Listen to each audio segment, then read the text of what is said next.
Welcome, I'm your Slash. So today gonna bring you Aquila Legal Eagle Sacred Feathers 4. So this is like the fourth chapter of Aquila. I played the first season, that was the first 3 chapters, and it was amazing because this like how it's called, Ace Attorney, and it's amazing because Ace Attorney plus a little bit of comedy. So, and it was good. So this, the fourth chapter, is several months after the last case that was like a drift race, something like that. And we knew that was to exist the chapter 4 because in the end of chapter 3 you could see that something was happening. But of course, it's only one developer. I think it's only one developer, so I knew that will take some years to make the fourth chapter, but now it's released, and of course I cannot miss. And if you never saw Aquila, it's called season 1, brings the first 3 chapters, and you want to know if it's worth or not, you can see on my YouTube. I have there the full playthrough of the first 3 chapters, and I can recommend, like, buy the first, if you want to play the 4th chapter, buy the first season, and like that you understand the story since the start, and then you buy the 4th chapter and you're gonna enjoy. I can say you're gonna enjoy.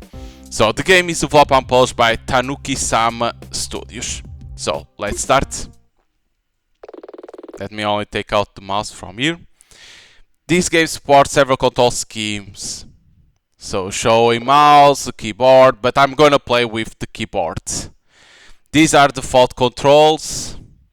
Okay, so action is the Z, menu and cancel is the X, dash is shift, but you can put dash always on the settings. I put dash always to be faster. Okay. Our keyboard, of course. Controller keyboard, I knew since the first season. Happy birthday, Frank.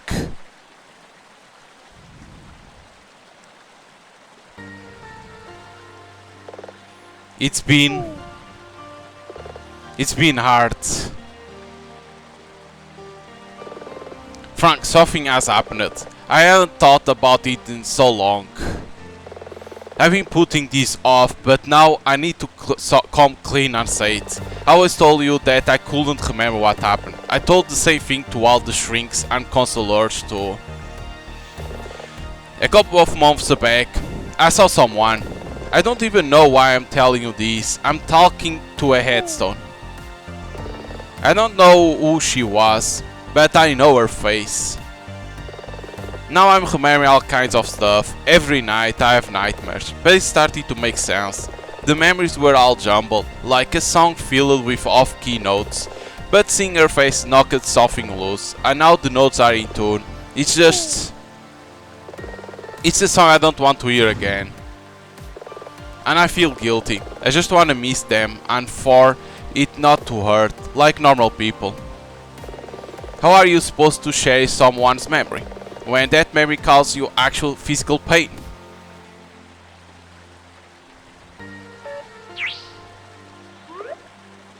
Where are you, Dylan?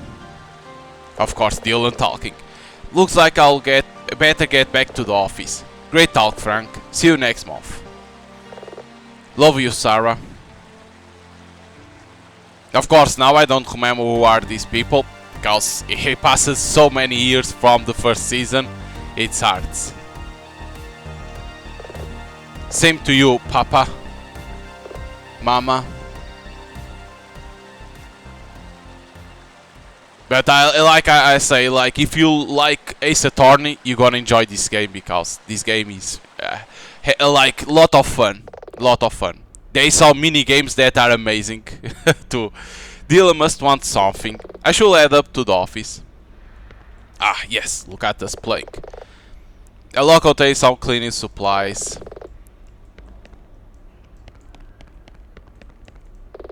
No one ever gets anything from this vending machine. Sometimes I wonder if they just put in here to break up space. That's Miss Holloway office, the first floor tenant. She's a financial advisor, I think. Something to do with investments. A bit of a beta lax. It's best not to disturb her. Miss Aquila? Yes, Miss Holloway. Oh, good. I called you. You say that as thought you haven't been watching the elevator like a hawk. Can I help you? What are you going to do about the notice? Excuse me? It's disgraceful. I know the building not the prettiest float in the parade, but my husband, God rest his memory, left me this business out. Please, Miss Holloway, notice? You haven't seen it? It's been on the board for days. What? What's gonna happen to the building? There, the pink one. Flat Sheet Planning Authority. Consultation for renovation. 5th Street and beyond. They're gonna bulldoze the building. There you go. Of course. That's a bit premature, Miss Holloway. They just want to hear from the tenants living in this part of town. Have you spoken to anyone else in the building? There is no one else in the building. Wait, what? What about the physic who was on floor 4? She used to read people's future in tea leaves. Magic Miriam? You didn't hear? Left last month after she won the lottery. Oh yes, of course. Won the... Guess she was legit after all. Anyway, someone needs to complain to the county. Can't you get a court thing? You mean an injunction? That's not really the kind of law my office works in. Then how... Okay, I'll make some calls. Of course, the building has to go down. Oh, there was one more thing. That Northern biker's been around again. Miss Holloway, I've told you before, Dylan's not a biker, he's my secretary. Yeah? Well, earlier today he dragged a motorcycle into the elevator. Dylan, really? He's probably put it somewhere in the building. I don't think that... I'll look into it, Miss Holloway. See that you do. Sounds like I need to talk to Dylan. I should take the elevator up to the office. And...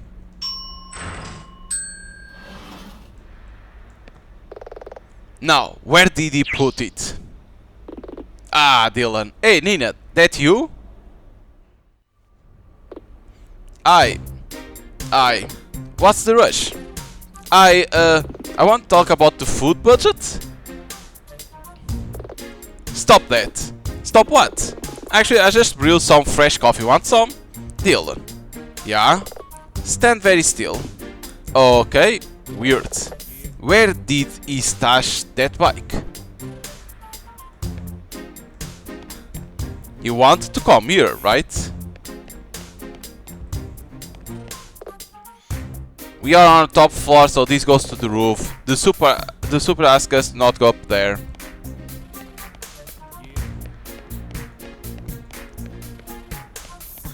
Very cool, hide the bike.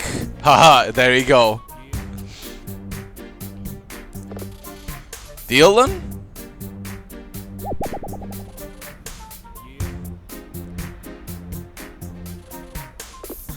Yes, look at the face. Because when it's blue, meaning they are talking to each other. When it's grey, they are thinking to themselves. Why is there a motorcycle in my office? Is that how we are gonna do this? Do what? The lot where I've been keeping my bike got repossessed. It's being turned into condos. It stinks of motor oil. Do you know what the super will say if she sees it? It's just temporary, until I find another place. Seriously. Oh, come off it. I'm not the weird one here. You brought a motorcycle up in the elevator. Well, yeah, we are on 9th floor. I know that. You'll think you'll be able to cut me some slack. You have no idea how much I do around this place. eventually seeing as you managed to smuggle a motorcycle up here without me noticing. I do one thing without asking. 1.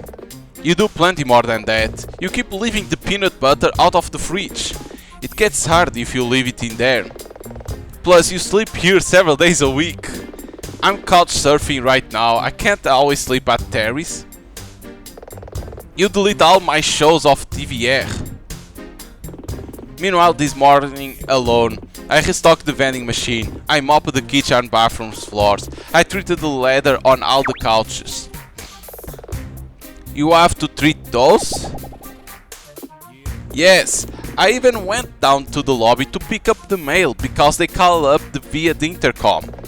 Did you order a new share or something? No, it's being sent to the wrong address.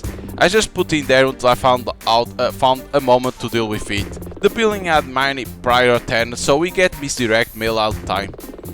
Something you'll have known if you were here this morning. Office hours start at 9. Something you remind anyone who turns up early. It will be fine if you just answer your for more. Where were you anyway? It's personal. That's how it is, huh? Well, as your employee... To the phone! Hello, Aquila Defense and Law, can I help you? Got it. Nina, I'll put them through to the phone on your desk. Yes. Apparently it's a misdirect package. We'll probably have to take it back to the post office. This is the bathroom, and this is our office. To the phone! Nina, it's Castle on the line. Remember him? Hoster Racer, Ace of Hearts? Yep, I know who he is. Put him through. Yeah, there you go. Nina, how's my favorite lawyer? Defense attorney. Great. Remember back when you won my case? I told if there was anything else I could do for you, I'll be in touch. I don't actually remember that. Ah, yeah, sorry Nina. It was at karaoke after you left. I think you went to see Anya? Gotcha. Oh, great. Dylan's listening to on the line too. That will help. I guess I just want to do something nice for the pair of you after you got us out of that jam. And I didn't think a fruit basket will cover it. Ryuk suggested a case of wine, but I didn't know what kind. Then we thought flowers, but I always find those a bit insincere. And... Excuse me, Hank. Something nice? Yeah. I want to offer you a tour of our studio. You know, meet the crew. I mean, I appreciate the offer, but... Are you certain you won't come down? We are about to film the latest season. Hank, really. Of our flagship show. I've kinda got a bike to move. Valkyrie, Sacred Feathers. Valkyrie, Sacred Feathers. That sounds like it's about... maybe? We'd love to attend. Nina, we are kinda busy? We have still got to find another paying gig. Have you ever even watched the show? Does it matter? It's just that we had a bit of a scheduling change. A scheduling change? That's right. One of our main investors is visiting too, so you could say I'm killing two birds with one stone. Nina, it's just one day. One day that we are not being paid. I could always go alone if it rankles you this much. If you are goofing off all day, then I'm coming with you. In that case, when's the tour, Hank? Actually, today if you can make it. The site's called Valkyrie Racing Project. You should be able to find it via GPS. Just talk to the front desk in the lobby and they will give me a call. I'll wait by the door, Nina. Come talk to me when you are good to go. See you soon. Okay, so we have our television, our computer. No time to browse Reddit today. That's an old frame picture I found when rummaging through the office. On the right is Anya Miller, okay, but I don't know the person on the left. I wonder who she is. In here we have our fridge. It's empty, but at least it's clean. Yes. Dealer keeps vending machine stocked. You ready to head out to the studio? Let's go! But don't think I forgot about that motorcycle. Sure, let's go. Dealer might join your party. Ah, the town. Ethan Fox and Tanuki-sama studios. Maybe 2 people. And it starts the chapter 4. Sacred Feathers. Yes. Because this one is more fantasy that's going.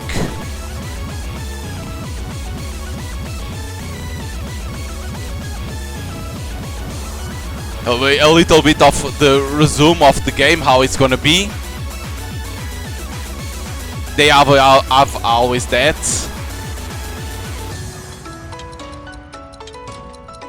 Because it's to show people what's gonna be. A cowboy? Like, that style of the game is always amazing, like. It's very, very good. Chapter 4, Sacred Feathers. But this chapter is more fantasy than they said. It's always a good thing to change a little bit. Tuesday, March 3rd, 11 AM. Flash City, Day 0. What in the world? Yeah, there is a whole lot of construction going on. They are redeveloping both lots next to our office. Maybe Holloway wasn't jumping the gun after all. Do you know where the TV studio is? Just a sec. Looks like it's in the middle of the town. The GPS shows as exclamation icon. It is so confusing. Save first. Okay, continue. Ah, we are that. We are that dot in there. Because no time for shoot at least right now, because then sometimes you need to go to certain place. What in the world? Oh no, they are blocking passage.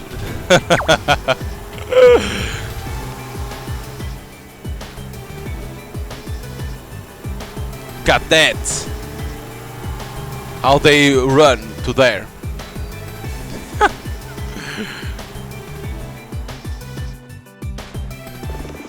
Whoa, is it that time already? What's going on? Only the Momo Musical Festival, its biggest event on Flash City Festival calendar. But why the conga line of construction vehicles? They are rebuild the venue each time, like from scratch. The layout theme is different every year. You've never been? Didn't you grow up here? I've heard of it, I'm just not such a big fan of idols. Even so, you are missing out. You have been before? Every year I used to go with some friends. Everyone will pack the venue to see the idol that he trusts. But not this year. Hey, if you want time off to get tickets and go, it's fine, it's not that. We got stuff to do, let's just get to the studio. Suit yourself. We have to go through here. I can hear some commotion. No more construction. Stop pricing us out. Save our streets. Looks like some kind of protest.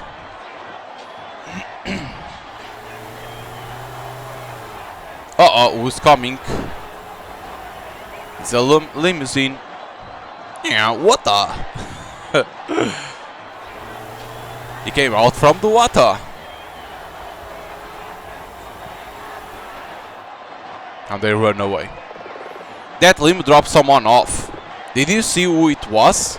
No, but I'll bet we are about to find out. And the people jump! Whoa!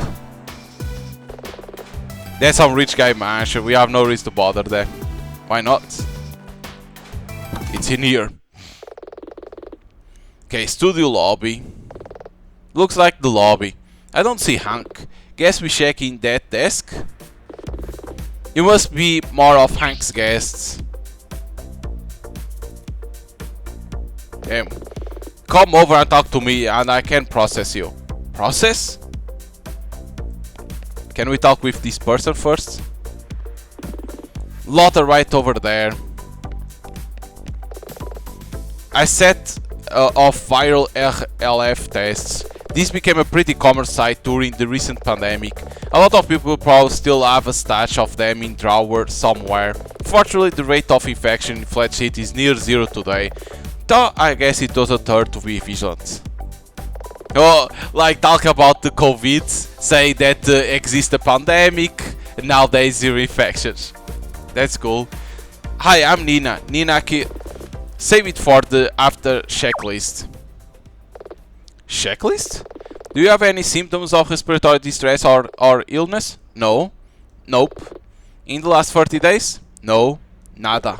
I've contact with anyone in that time who was healed for perceived pandemic reasons? Not as far as I'm aware. Ditto. Okay, that's great. Can we sign in? Not so fast. You got two choices. Either you commit to wearing a mask for the duration of your visit, or you take a viral health test.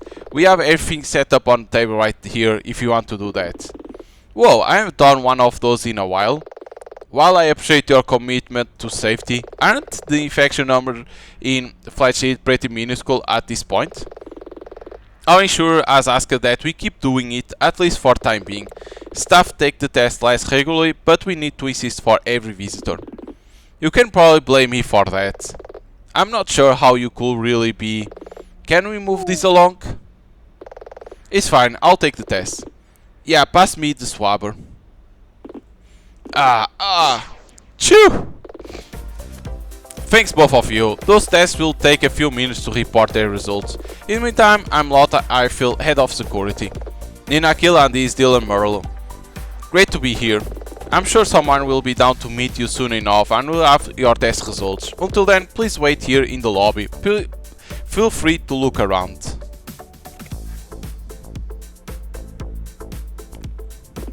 Not quite sure how much longer we have to wait here. Someone will be along just as soon as they can, Miss Lucas. I hope so. I've got lunch planned with the city planning board. City planning? I see. The crowd outside. That was for you? You saw that, huh? Kinda hard to miss. What was it about? Progress. Or, moreover, that some people don't seem to appreciate it. I opened up a top-tier gymnasium. I renovated the park. I built the best conveyor sushi place in the States.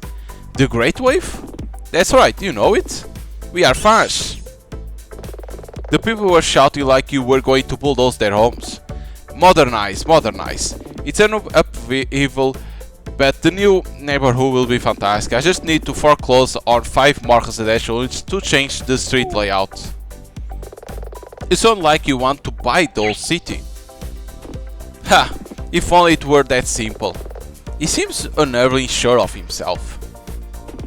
What brings you here? Excuse me? You know, here, the studio. Ah, I see. Valkyrie Racing Project. This entire business is part of my company media arm. Oh no, another billionaire? Please be, well, normal. We found the renovation of this studio as part of bringing jobs to this part of town. So you are Hank's boss. In a manner of speaking, which is why I'm growing concerned about waiting for this long. Just a sec. Jesus, like running as hell. Mr. Lucas.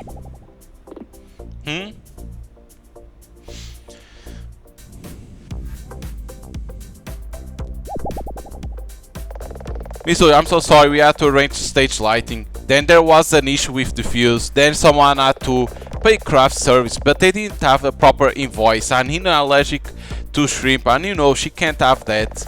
But they got the order wrong, and then you were here, and I had to come through.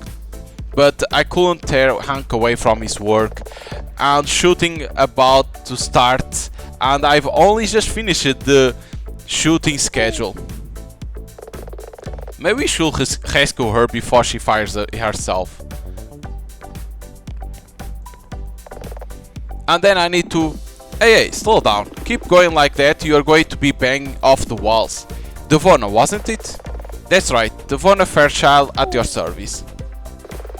Hi, I don't think we have met. I'm Nina Aquila and he is my assistant dealer Merlu. Hey!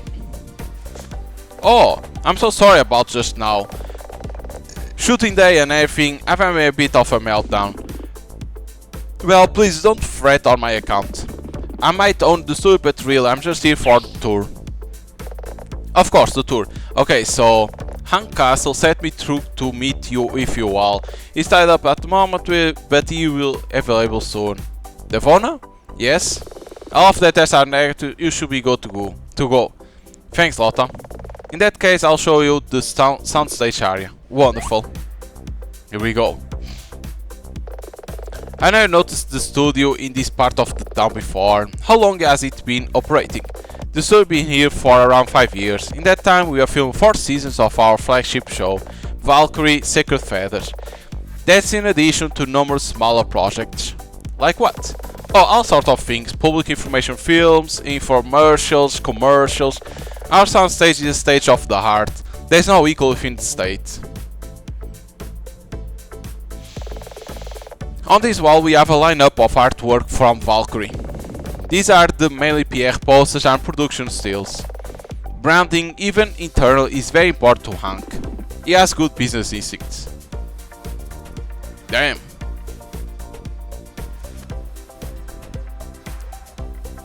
It's a big studio, you can see that. Is that someone out there? I could really use some help. Apologies, Al. Maxi, I'm in the middle of a VIP tour. I really just need another pair of hands. Ugh, this is not the time. I could always if it will help move things along. Oh, would you?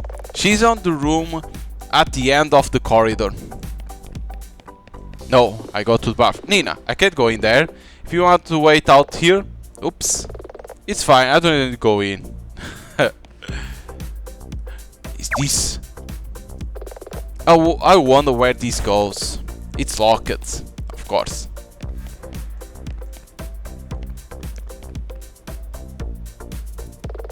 You say you need a hand? My stars, your pretty white hair is just absolute gorge. I could just die. Are you here for an audition? Me? No. We are just here for a tour. So, you're not an actress? Defense attorney. Pt. Maxi LeHooks at your service. Hey, Maxi? Aren't we in the middle of something? Of course. Darling? Who? Me? My wonderful moon princess. Who else will I mean? I can't understand you right here. My hands are full. I'm just saying I could be a moon princess if I want. Be a dear and get me that red hair dryer. The one with the longer handle. Oh, of course. Fabulous, darling. Now, magic time.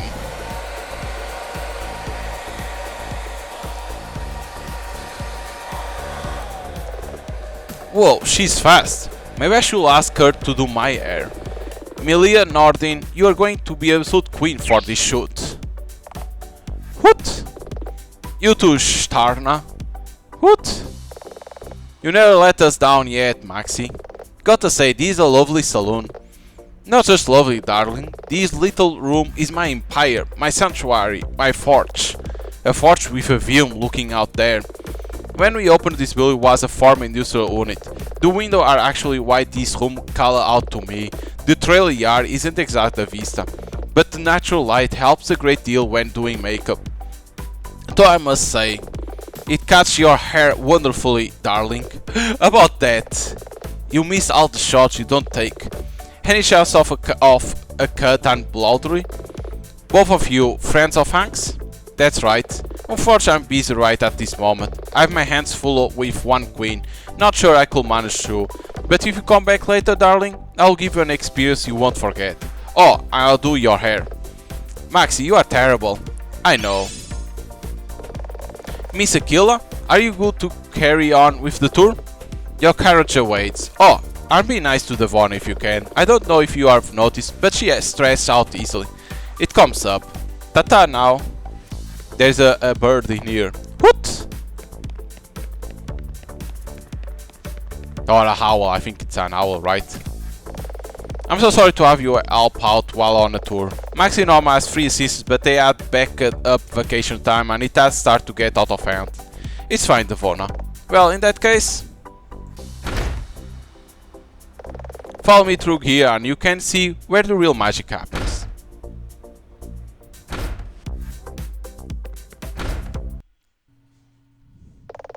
Welcome to the soundstage. Marvelous. This is where the magic happens.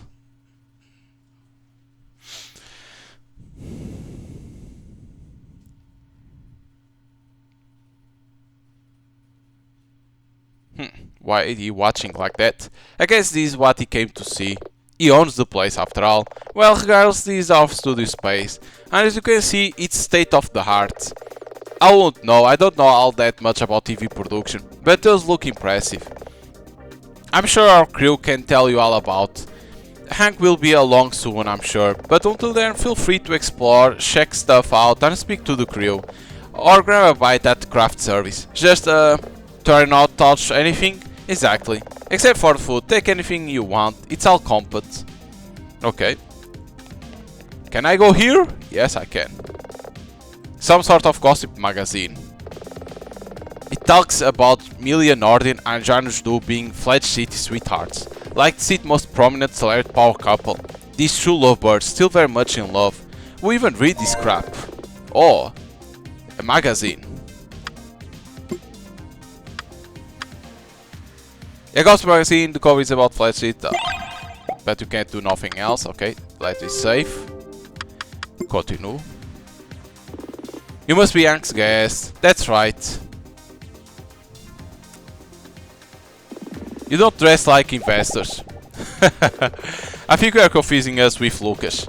We are friends of Hank's. So speaking, I was Hank's attorney. Oh, you were involved in that old street racing thing. I guess I should thank you. Hank's a good boss and I don't want to have move again. Maybe we can start over. Jack Cable, Studio Tech. Oh, tech guy, huh? Forgive me for asking, but what does a Studio Tech do? It varies a bit from studio to studio. Here's VRP. We all wear many hats, so I'm responsible for 2 things. During filming, I handle the remote control of all the cameras and lights here from this room. I also deal with the actual recording of footage. Outside of that, I liaise with the contracts to edit episodes. Sounds pretty vital. Do you add in special effects too? Oh no, that's Kat's area. Unfortunately, she's not here today, so you won't get to see her work. Is there really much to see? Won't she just be doing stuff on computer or something? Absolutely not. Here's a VRP. We pride ourselves on doing as many effects in camera as possible. We do nearly everything the traditional way, props, costumes and pyrotechnics. It requires some of the most specialized equipment in the world, normally used for concerts and the like. I'm starting to understand why this place is such a big deal. The best. Though on that note, I should get back to my prep. Big day today. Understood. Nothing else? Okay. Stop! Why, is something wrong? Are those Cuban heels and biker boots? Or shoes? I guess, why? Just stand there. Okay, both of you. Walk back and forth a bit. Like this.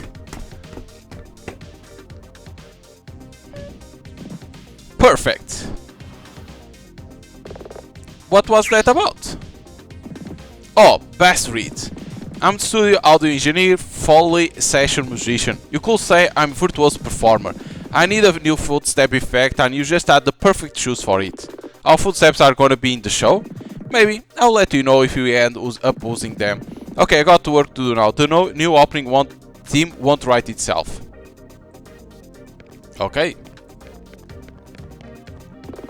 That's a close checkerboard. How do you know? I've seen one before. Use them to calibrate cameras. Interesting. Nothing else? Judging by what the screen, this appears to be a lighting workstation. Okay, 5500 Kelvin. Maybe we shouldn't. Hi there. Ugh, really? Be nice, Ina. Remember what Hank said? What is talking about? Hank say we would have visit today, and I had to, and I quote, have my game face on. Sounds like him. Well, I mean Akari, light engineer. What was that you were saying just now? Kelvin something. It's just an industry term for stage lighting. Carbon emits color light at high temperature, and the color change based on the temperature. Actually, everything does, but for reasons the predate my time, they pick the carbon as the model. I want these around 5500 Kelvin, which is suited for a sunny daytime scene. Whoa, you learned something new. I think we have taken enough of your time. Enjoy your visit. It's one of the copper things. You mean a copper board? Yeah, I always wonder if they were a real thing. Guess they are. Yes, they weren't. You must be the director. You get that from the share? Honestly, I never thought those shares were a real thing. Do you have one of those old-timey speaking trumpets things too?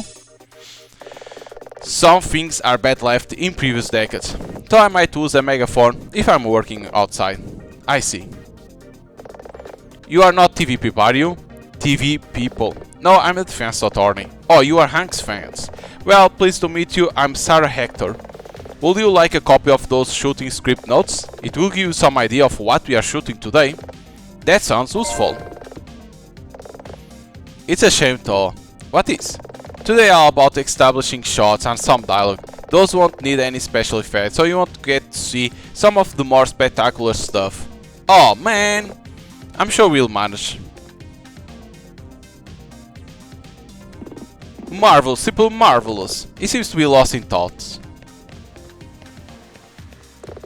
This is a serious piece of equipment. Look at the size of those vans. Nothing else? Okay. Because try to find things, but there is nothing else. This fruit is amazing.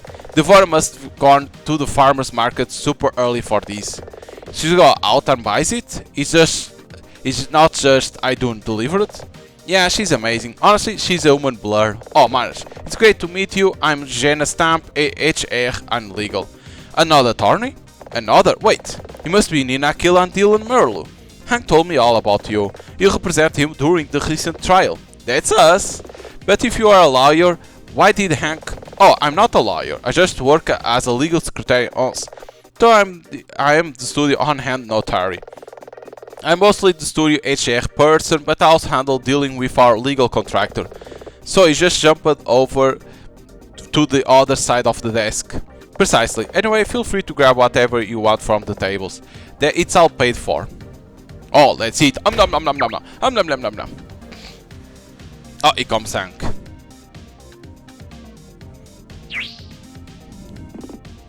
Nina, Dylan, can you come over here? We should talk before things get busy. Hey, has Ivana been looking after you guys? Did she keep it together in front of Mr. Lucas? Yeah? I mean, I think so. Great. Hank! Oh, here comes the bird. Look at that.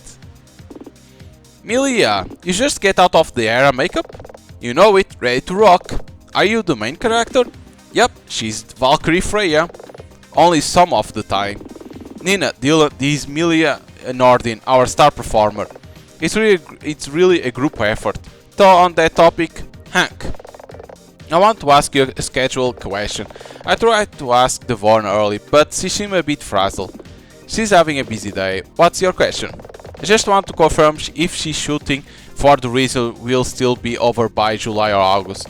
I want to talk about time off in and around October.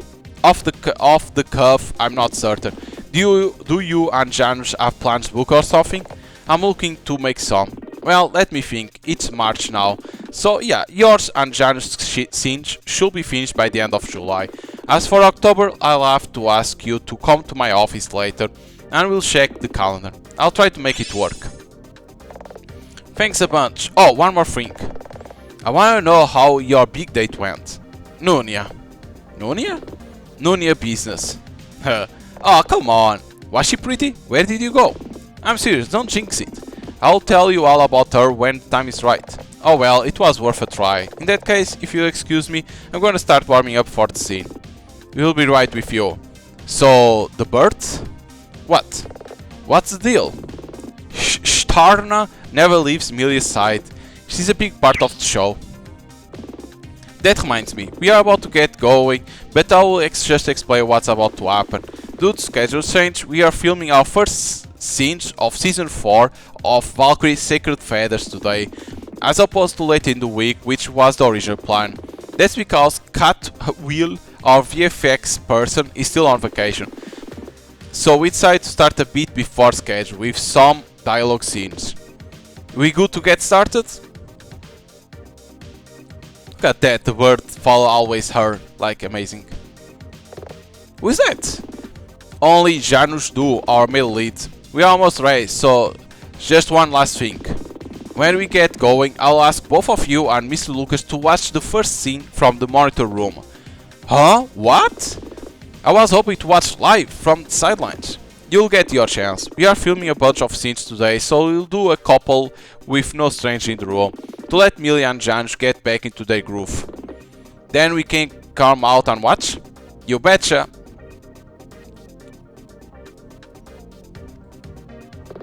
You okay? I'm savoring the moment, but enough of that. Looks like it's time to get this show on the road.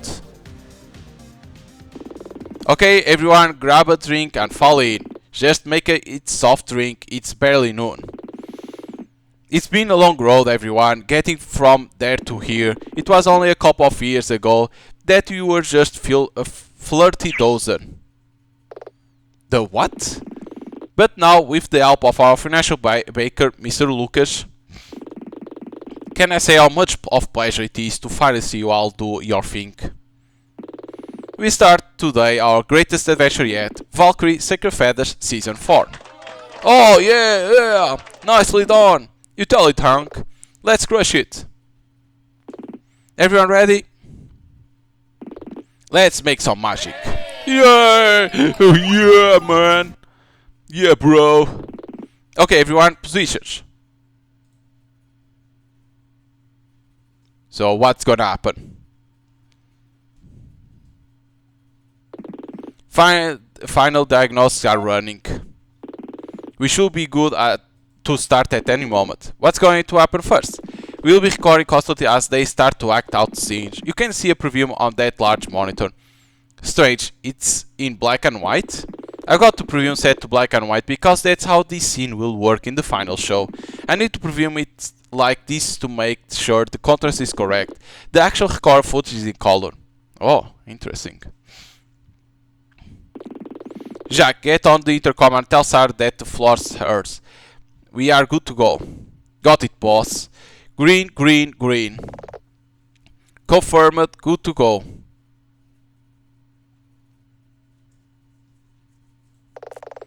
Okay, Milia, in your own time. But I can't leave. It's just a trip, like a vacation. One that you desperately need, that we desperately need. The All-Father grant me my powers to protect the city I know. What if Malfara comes back? It's been months since we last heard anything from the Queen of Despair, and you deserve a vacation. But I can't just... Huh? Jarus, are you okay? Yeah, I think so. Maybe it's the start of the migraine. It's my head. I just felt a punk. Ugh. What? Are you certain? What? Millie, I think the line was that you can't leave as long as... Reveal yourself. Milia, you are way off script. Millie, it's just an headache. Don't Millie me. I'll give you this one chance. Do you mean to harm these people? Then I'll take that as your answer. Get back, everyone. By the Sacred Feather, Valkyrie, transform!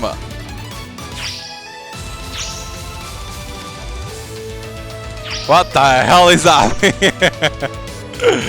But it's like, this is cool, like the transformation.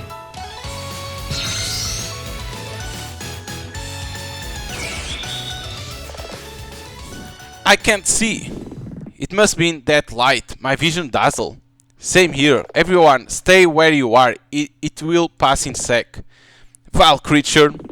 Vile creature. I don't know what's going on here, but I won't let you harm these people. Ugh.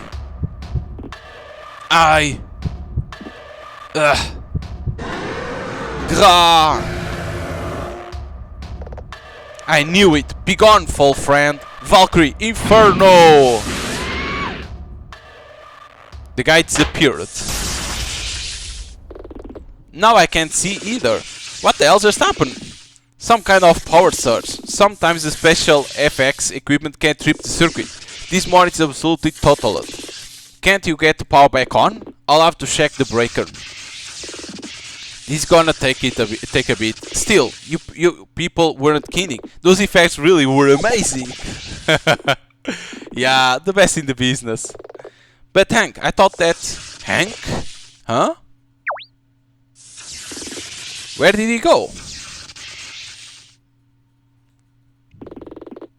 Sarah, aren't you gonna call to cut? Come on, snap out of it. I can't see. What? Me too. Me free. Hank, all I see is bluish purple. It's like someone set off a signal flare. Everyone, sound off. Ina, Bass, Hank, Sarah, Jenna, are you sure about that? I'm okay, my vision starts to clear. Maxi? Maxi, you there? I almost got it here, guys. Just hang on another minute. Maxi?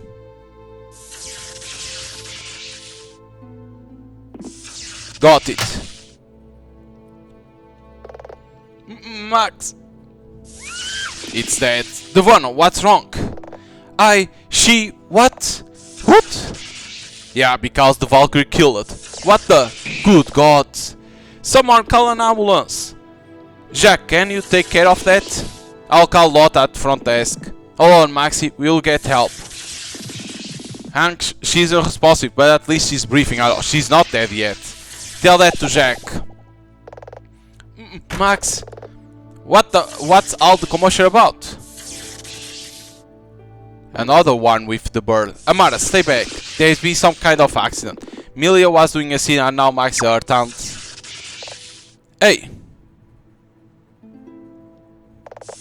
Where's Janusz? They are like, huh? What happened to him? I couldn't see.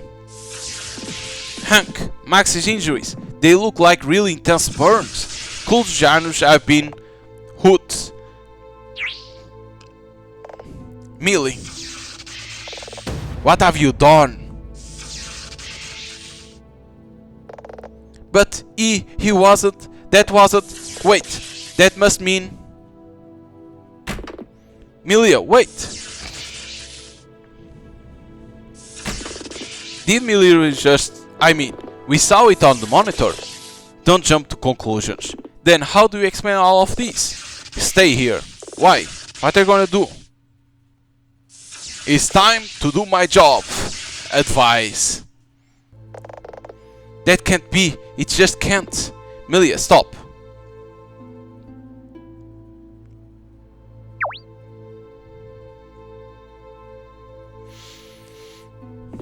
Milia, we need to... Hank.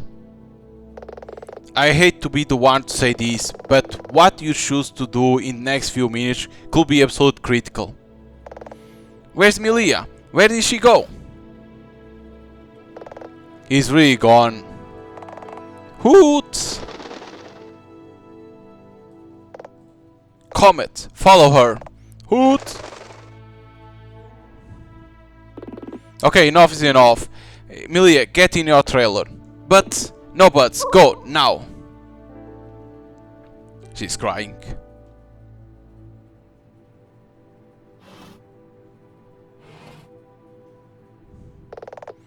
I can't say I am... You too, Amara. What? You were out here when it happened, so you are not involved. Stay in your trailer until we call for you. But I... Not now, Amara. Just get in your trailer. Fine. Has anyone seen Lotta? Right here, boss. Do you call an ambulance for Maxi? It's on its way. Great. In that case, I've got one more job for you.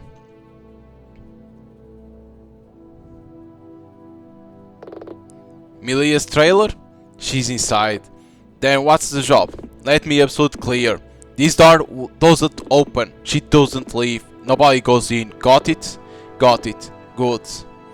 Hank.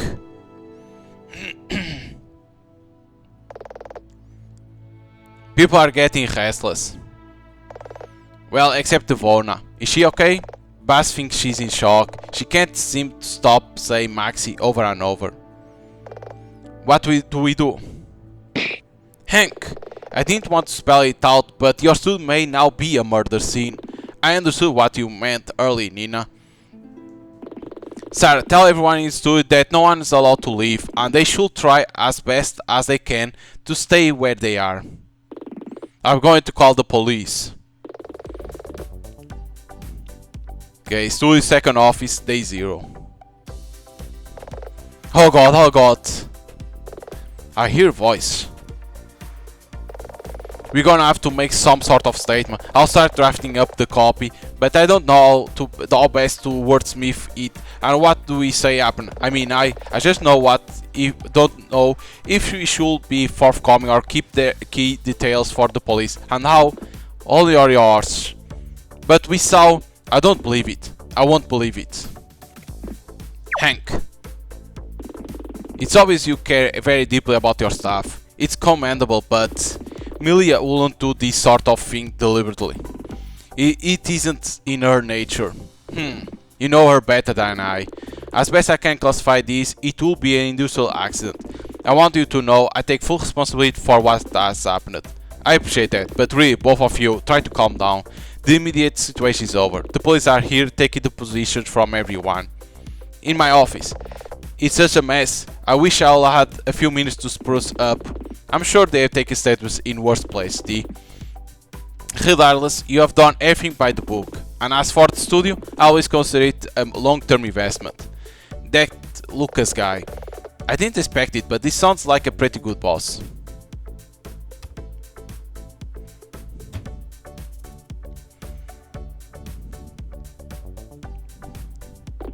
Hey. Hey yourself, everything okay? Yeah, I gave it the position. They said that as I don't work here and the position probably matched that of other people on the scene, that I'm free to leave. Did.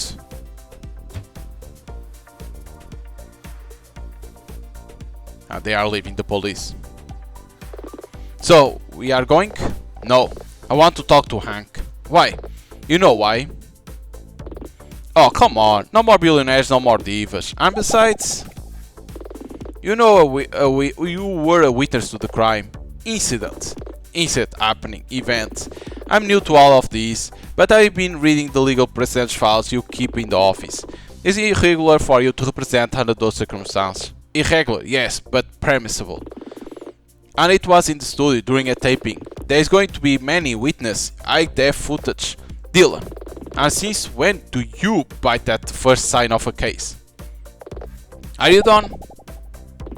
Not remotely. I want to do this. Now can you please get on board? Fine. Nina, you are still here? I can walk. Let me see. I think I'm meant to throw this into the trash. What is it? A ticket stub from the movie theater over at the entertainment district, along with a receipt. Okay, movie stub and sushi receipt. Not bad. Can be a hint for something. Because sometimes we find items like this. Do I really know what you are going to ask? I mean, you could try to guess if you want, but I expect you'll get it first time. With everything going on, I must have left my phone in Hank's office. Nina, the police hadn't made a decision when I last spoke to them, but I'm pretty sure Milia's going to need a lawyer before this is over. I'll do it! I'm aware it's a big thing to ask, and... Wait, what? I said I'll do it. Formally, Milia will need to make that request herself, but I accept in principle. My organization will pay you handsomely for your time also. Just itemize all your expense. Oh, I'll be keeping a close eye on the books. Got it. Oh, Devona? Yes? My driver is coming to pick me up. In that case, let me show you to the lobby. Nice to meet you, Mr. Lucas. The pleasure was mine.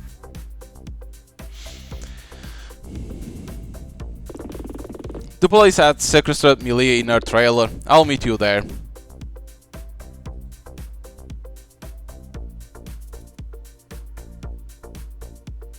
Okay, can we walk now? Let's search things. Amor switched off, I think it pairs with a copy knife at the desk. Portion with how much? A bookshelf, most of it seems to be about media production. Let me only see the evidence. Someone bought a meal, one meal and one ticket. Schedule, okay.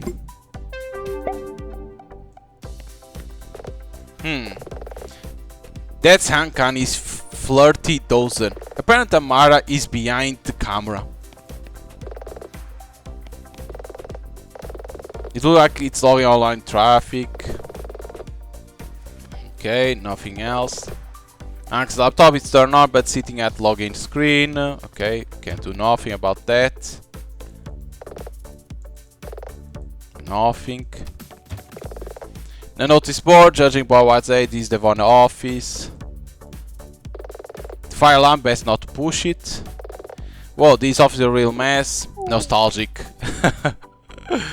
Well, this office is a real mess. Okay, it's a thing. Thought it would be different.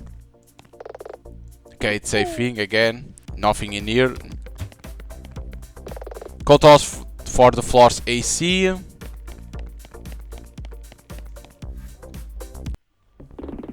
What the hell are you doing?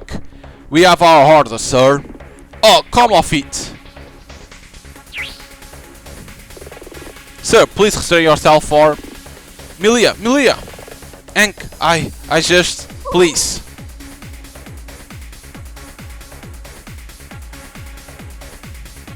The music. You must be Hank. You are damn right I am. Now let her go. Detective? Miss Aquila? Your investigation has barely taken half a day. On what grounds are you talking her into custody? Now be reasonable, Miss Aquila. Answer the question. We have a probable cause to suspect Miss Milia Nordin has committed a crime. On that basis, I'm obligated to place her under arrest. You'll have to get past Hank, save it. There will come a time for that, but it's not now. There, I knew you'll see a reason. I'm adhering to protocol. Don't take that as a sign of acquiescence. Suit yourself, but Milia Nordin going across town. We'll process her tonight and you can see her at 9 AM at the police detention center. Oh, mark my words, you'll be there. Don't worry, Milia, we'll straighten all of these out.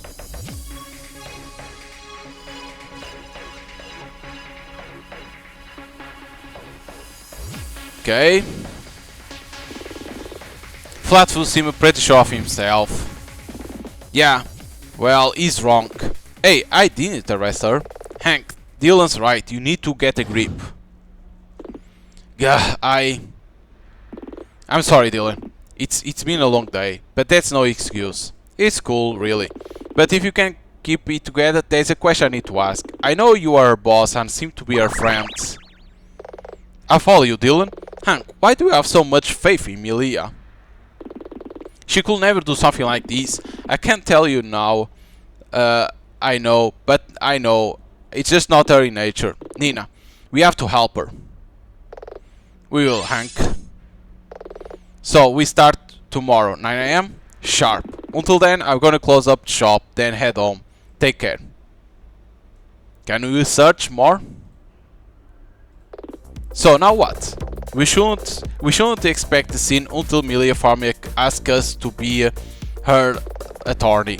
But it's getting late. Let's head back to the office. The match starts tomorrow morning. Okay, but can I search more things in here? In here there is nothing else. Good luck. Can we come here to search things? In there we can't because it's closed. I can see out into trailer yard from here.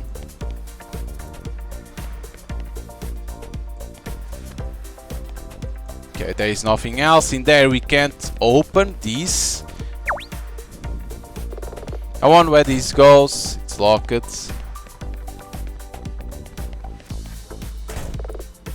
We can't go through it, so we need to go back to the office. Okay.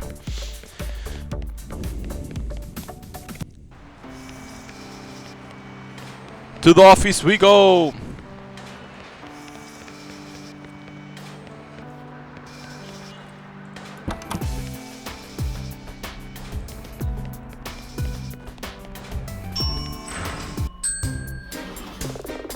Okay. Yeah, the music, yeah. Uh-oh, they are hungry. With everything that has happened today, we completely skipped lunch. Maybe we should order pizza. Again? What's wrong with that? It's just, they had a lot of takeouts lately. They are not cheap. Let me at least take a look in the fridge first. Fine. The fridge is not here, damn it. I heard something.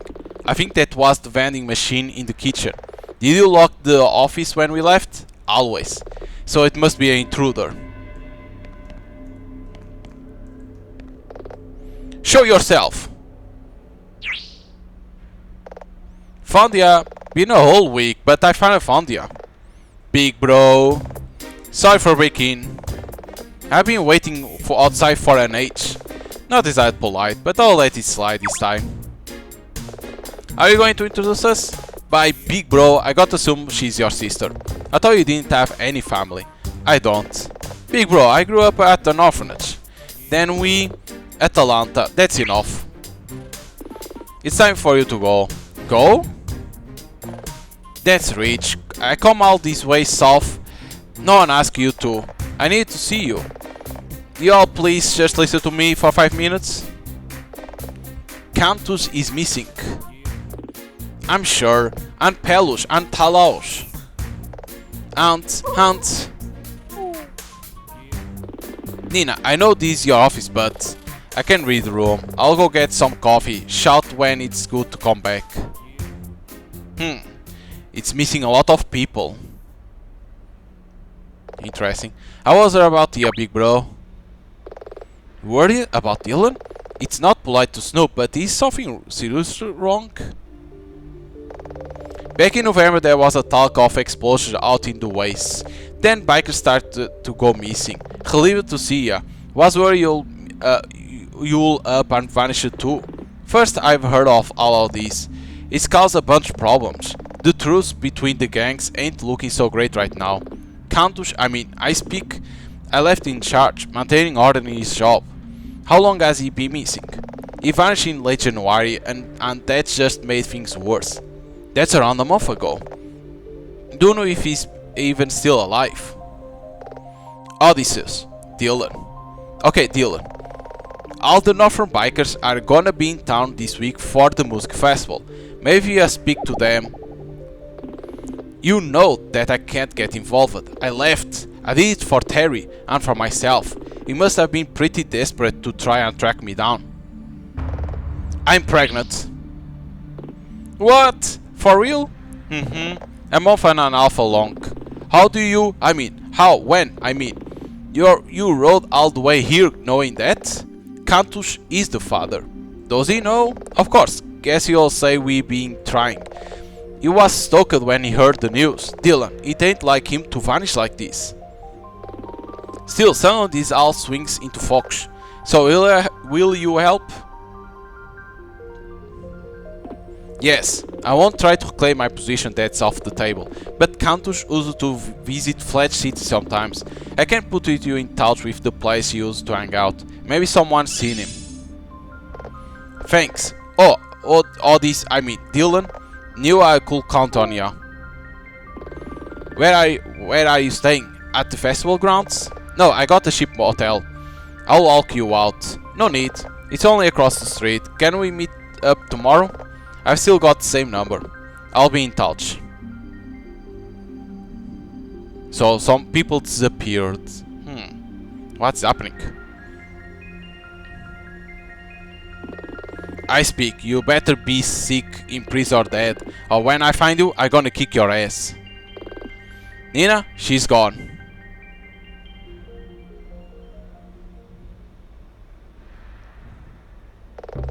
You wanna talk about it? Not really. Fine, then I'll ask another question. Do you need time off? I'll figure it out. Are you sure? This is personal business, Nina. Okay, well, I'm still your employer. You need to go meet Milia tomorrow. Is this gonna be a problem? Oh, come off it. Since when do you put us in front of yourself? Excuse me? It's just like when I was trying to reach you this morning. Where were you? You know I don't like to talk about that. Yeah, well, ditto for this. And another thing.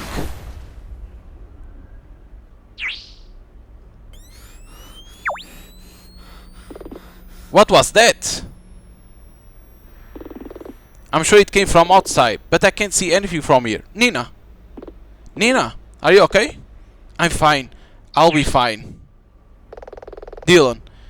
Atalanta? Nina, stay safe, okay? Go.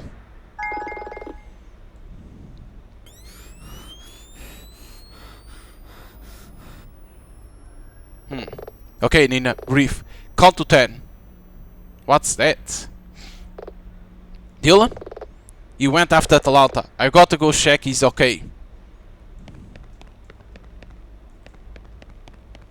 Go, go, go.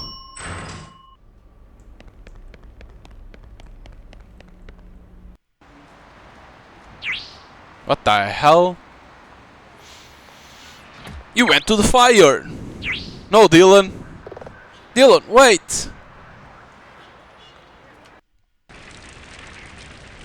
The fuck? Dylan!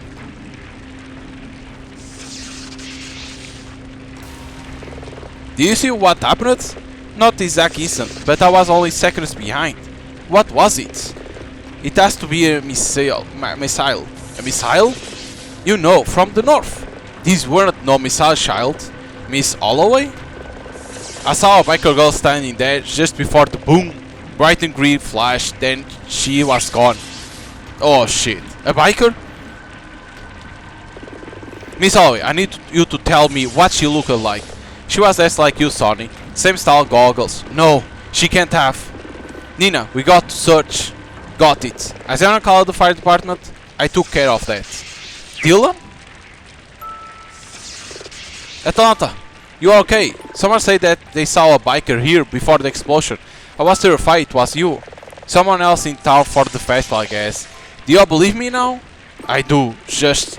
I'm sorry I didn't right away. Where's your hotel?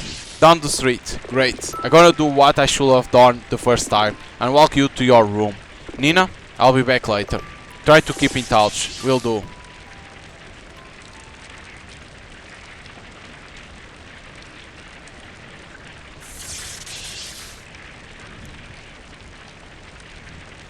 It seems like a comet, right?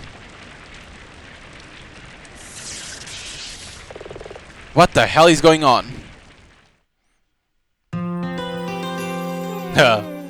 When it's like to sleep, the end of the day is like that. It's a command that you save your to a new file before continue. You can also save at any time from my menu screen. You like to save your game? Yes. Okay, in here.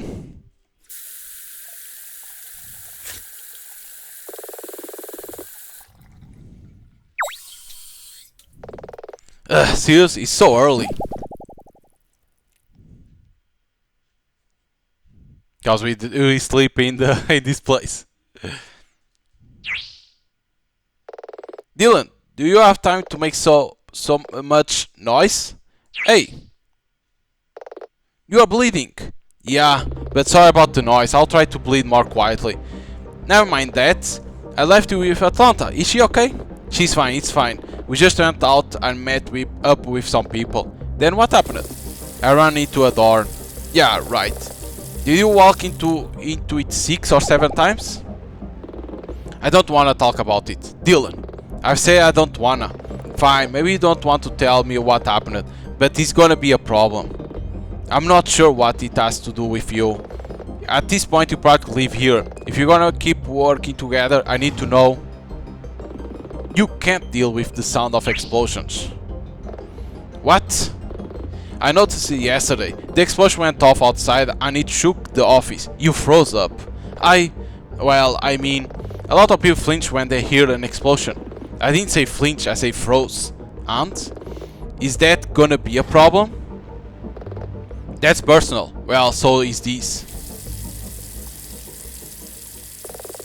We need to be at the police detention center by 9 AM, so we'll leave at 8:30. I'll be ready.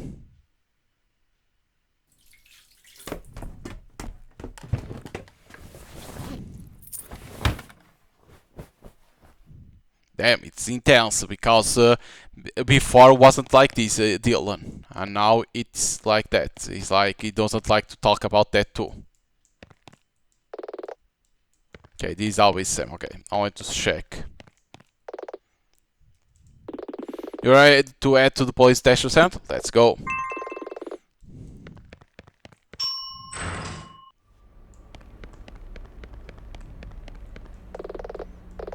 I don't think I ever actually see anyone running it. Our mail sometimes gets left here. Okay, here we go. Can't pass through here.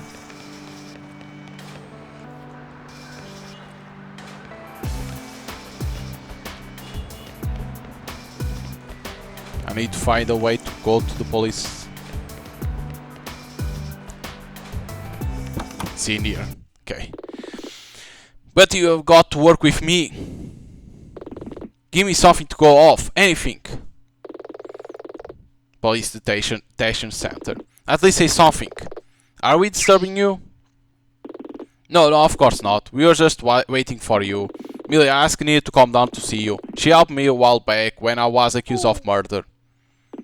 I hope she can help you too. Well, your turn, I guess. She hasn't said a word since I got here.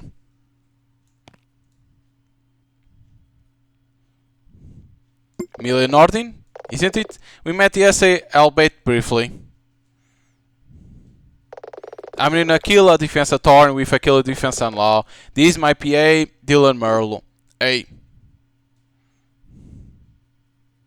She doesn't answer nothing. She doesn't say nothing. This is just a rerun of what's going on before you got here. I thought maybe... Hank. Yeah? Shh. Just for now. Press harder. Still doesn't answer to nothing. Miss Norden. I did it. Did it? No, you didn't. Seriously, Milia. What's with you? Hank.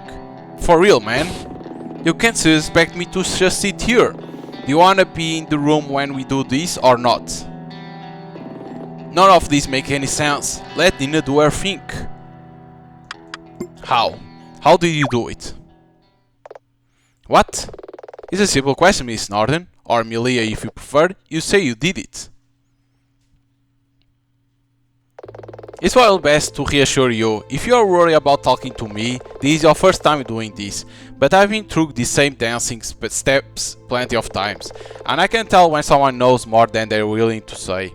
Let me finish. You haven't officially asked for my help yet, but from this moment I'll still consider you up as a protected by client attorney privilege. Anything you tell me will be kept in the strictest of confidence. Then you should know that I intend to plead guilty. Milia, that doesn't stop you needing an attorney. Even if you are guilty, especially if you are guilty. Even if I can't explain what happened. You can't explain? You really have no idea what happened? Excuse me if this seems confrontational, but I find that hard to accept. You were there. I can't tell you anything you don't already know. You're gonna have to do better than that. Yesterday was meant to be a normal day of filming, yet somehow Janusz was incinerated. Nina. Show a little tact. A person has died, Hank. I appreciate events are still raw, but the court will want an explanation. Can't you just leave? I didn't ask for a lawyer. I won't drag others down with me. Okay, it seems like locking horns wasn't the way to go. Maybe it's time to try something else. Appear directly. You say you won't drag others down, but is that really true? I'm not sure what you mean. Milia, are you familiar with a TV show called 7 Star Soldier Maiden? I am. Hank and I review a bunch of different magical girls shows while we were writing Valkyrie. Wasn't it about some orphan girl who gains special powers? That's the one. It was on TV back when I was a kid. Some kids don't have much while they are growing up. Sometimes heroes on TV are all they have. Like it or not, there's an entire generation of kids who look up to Valkyrie Freya. That's just TV. You're wrong. The fact that those kids fire up the latest episode each week says something about her and about you. She's real to them, as real as the woman sitting across from me behind a pane of glass. I see what you are saying, but did you seriously just wake up yesterday morning and, apropos of nothing, decide to murder your husband? No, it wasn't like that. Then regardless of what you think or whatever has happened, you are not a murderer. You can't murder someone by accident or unintentionally. You may still be culpable for your husband's death, that remains to be seen. Or you may truly be innocent. If you don't stand up in court and at least try to state your case, or let me do it for you, then all of these possibilities will remain just that, possibilities. You'll spend the rest of your life in prison cell.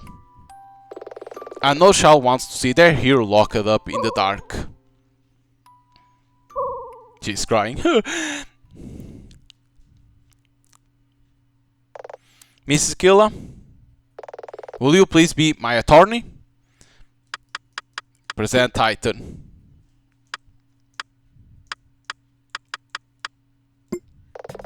In a heartbeat, yes. I firmly accept your requests. Now we'll need to try and piece together what happened. Truthfully, there is nothing you don't already know. But earlier you say you were going to plead guilty. Why? I keep running the situation over and over in my head. I guess. With Janus really being gone, the only way I can explain this is that my movement set off the special effects equipment. Somehow. Maybe if I hadn't improvised it. Okay, Malia, let's win this back a bit. Walk us through start to finish. I got up in the morning. Malia, the studio was pretty busy. I saw you, others saw you. Hank's right. You can probably skip the actual incident. In that case, here we go. The first statement. I remember that I was trying to get a feel for the scene. But while we were starting, I felt nervous? Nauseous.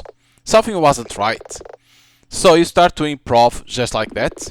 That's actually not so out of character, Nina. Our filming regimen has always been pretty chaotic. That seems odd. I run with the scene and hope Janus will get on board. And the costume change? Well, Milia has always come to stage primer for a switch. It's a part of her method. I see. But then it happened so quickly. There was a flash, fire, and everything was dark. And when the light came back up, Janus was gone. And I just can't shake the idea that I'm somehow responsible. After it happened, Hank put me in my trailer and I was there until the police came to take me into custody. That's everything? I think so. Her distress though seems genuine. In that case, Milia, I need to ask you the $1,000,000 question. Did you purposely, willfully, knowingly kill Janus? No! She's taken a moment to answer nearly every question, except that one. I'm no mind reader, but I don't pick up even the slightest hint of deception in her voice or attitude. What happens now? You should try and get some rest. Leave things to us. Okay, be seeing you. Meanwhile, we need to do our own investigation to try and piece together what happened. Nina, do you want to start right away? Definitely. Then come to the studio, meet me at my office, and thanks. Don't mention it. What do you make of it? Frankly, I'm torn. Come on, tell me you don't actually believe her. just seems so obviously guilty. She suddenly goes off script, then suddenly change costume, and suddenly Janusz. I know. Yeah, then what do you make of it? The way she speaks, not just in what she says, but how she says it. If I was to use one word, it will be circumspect. She chooses her words with all the care of someone defusing a bomb. Shall that make Marka of a liar or an actress? Still, we are not gonna find any answer here. We should get over to Dank's office. Let's save.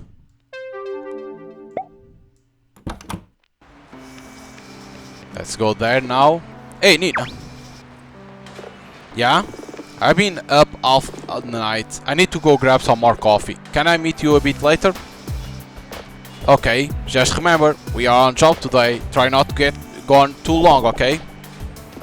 Got it.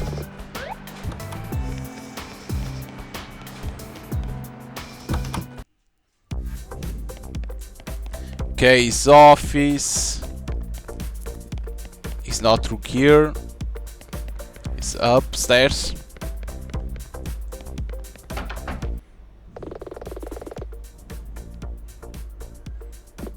So, how do we get started?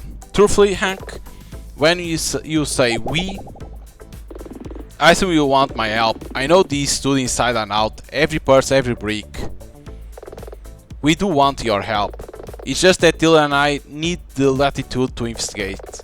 And for that to work, we need to approach things with an open mind.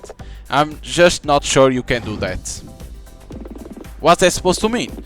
You have doubts about Milia? Hank, try to see this from any perspective other than your own.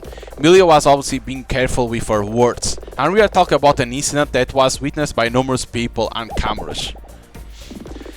But I need to help you. I can't just stand by while stuff happens. I owe it to her. To both of them. Milia and Janusz? In this case, I meant Milia and Amara. I think I have a picture in a drawer. Take a look. What are we looking at? This 5 years ago, and that's from when I met Milia and Amara 5 years ago, okay? Those are our friends from back then too, Danny, Eric, Erika and Chiara. I'm not sure why, but for some reason the person he calls Danny looks familiar. I won't bore you with an ancient history, but I was going through some personal stuff at that time. I'll gotten in a bad way, I didn't see a way out. It's not an exaggeration to say that Milia, Amara and the rest of the girls saved my life. Erika sadly passed away not long after this was taken. And things were never quite the same after that, but I made a promise that I will help the girls any way I could. I searched for a way to do that, and before I knew it, I found one. Nina, can you come and look at this? We already saw that too. The crew? Yep, that's everyone. People call them my flirty dozen. 13 of us, that's me, and the 12 people I pulled together to found and run this studio. I'm pretty sure Maxi came up with that name. I see you, but only see 11 other people. The 12th is Amara, she took the picture. I recruited the best I could find, on a wing and a prayer. We put all of these together, all because of that promise I made to Milia and Amara.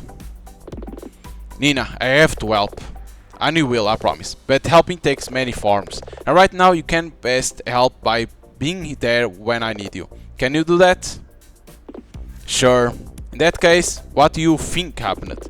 I only have one theory. Industrial accident. How does that scan? Well, the soundstage below is equipped with some of the most powerful visual effects equipped available. We have the sort of pyrotechnics you normally only get at big live concert venues. And you think that system malfunctioned? I just can't conceive any other possibility. Well, it's a start. The other staff should be able to help you if you ask around. If you have any problems, I'll help out. Gotcha. I'll head down to the soundstage.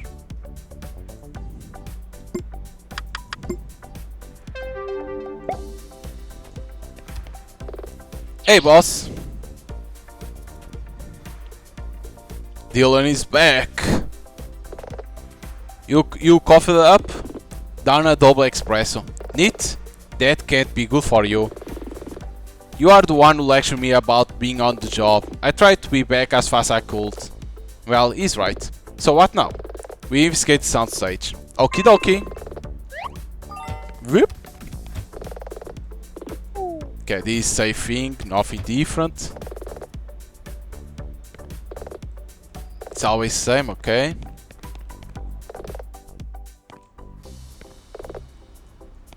I search. See if I don't miss nothing. It says it right on the bottle. I'm sorry, really. Honestly, you keep doing this. I'm sure I recognize both of those voices. Isn't that the one on Amara? Whoa, that Amara person was like a real bitch. Professionalism, Dylan.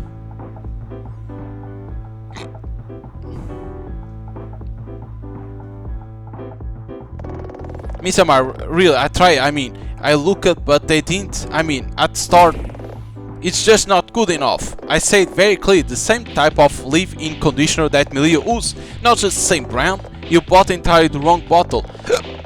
I'm sorry, really, I can go to the store again, but they might not have.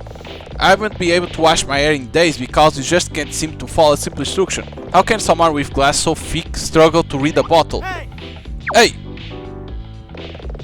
Looks like we are wading in. And what are you supposed to be? He's my assistant.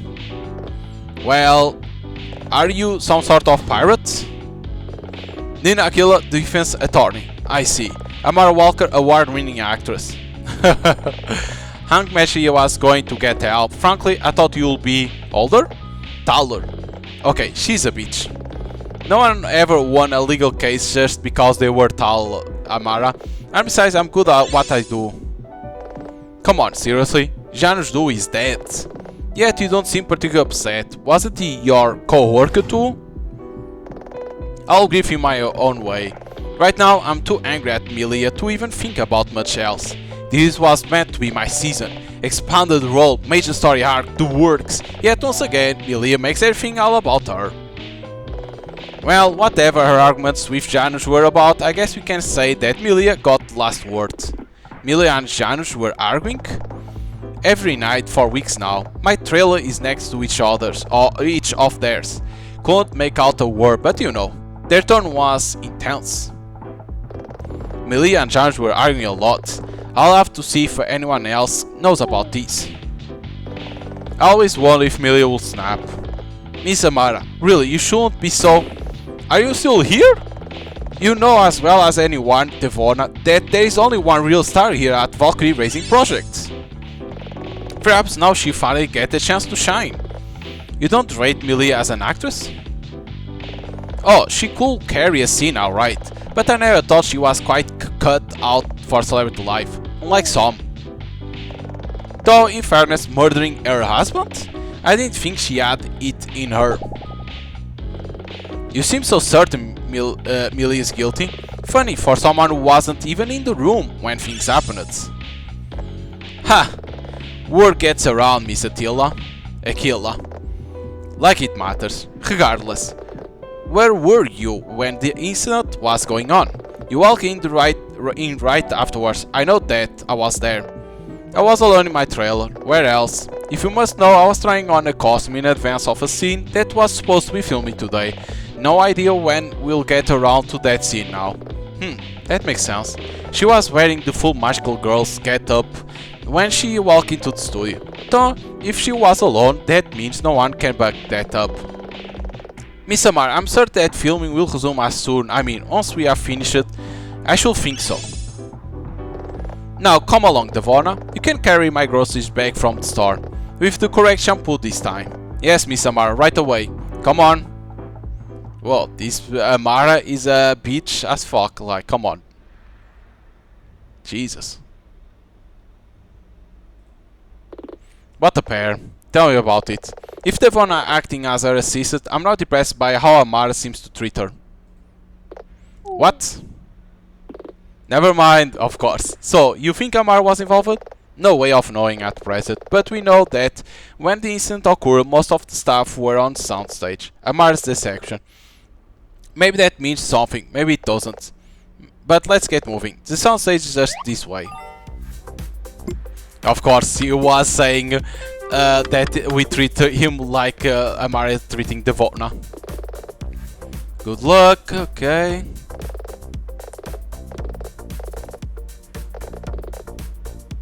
Okay, nothing else different. Apostle Forge of Valkyrie Sacred Feathers. This one shows Millie and Amara in their Valkyrie costumes. Apostle Forge of Valkyrie Sacred Feathers. This is the villain.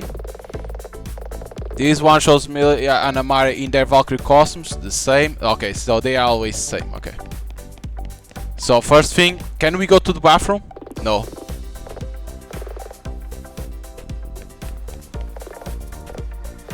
I think these the men's. Okay, they don't let us go in there.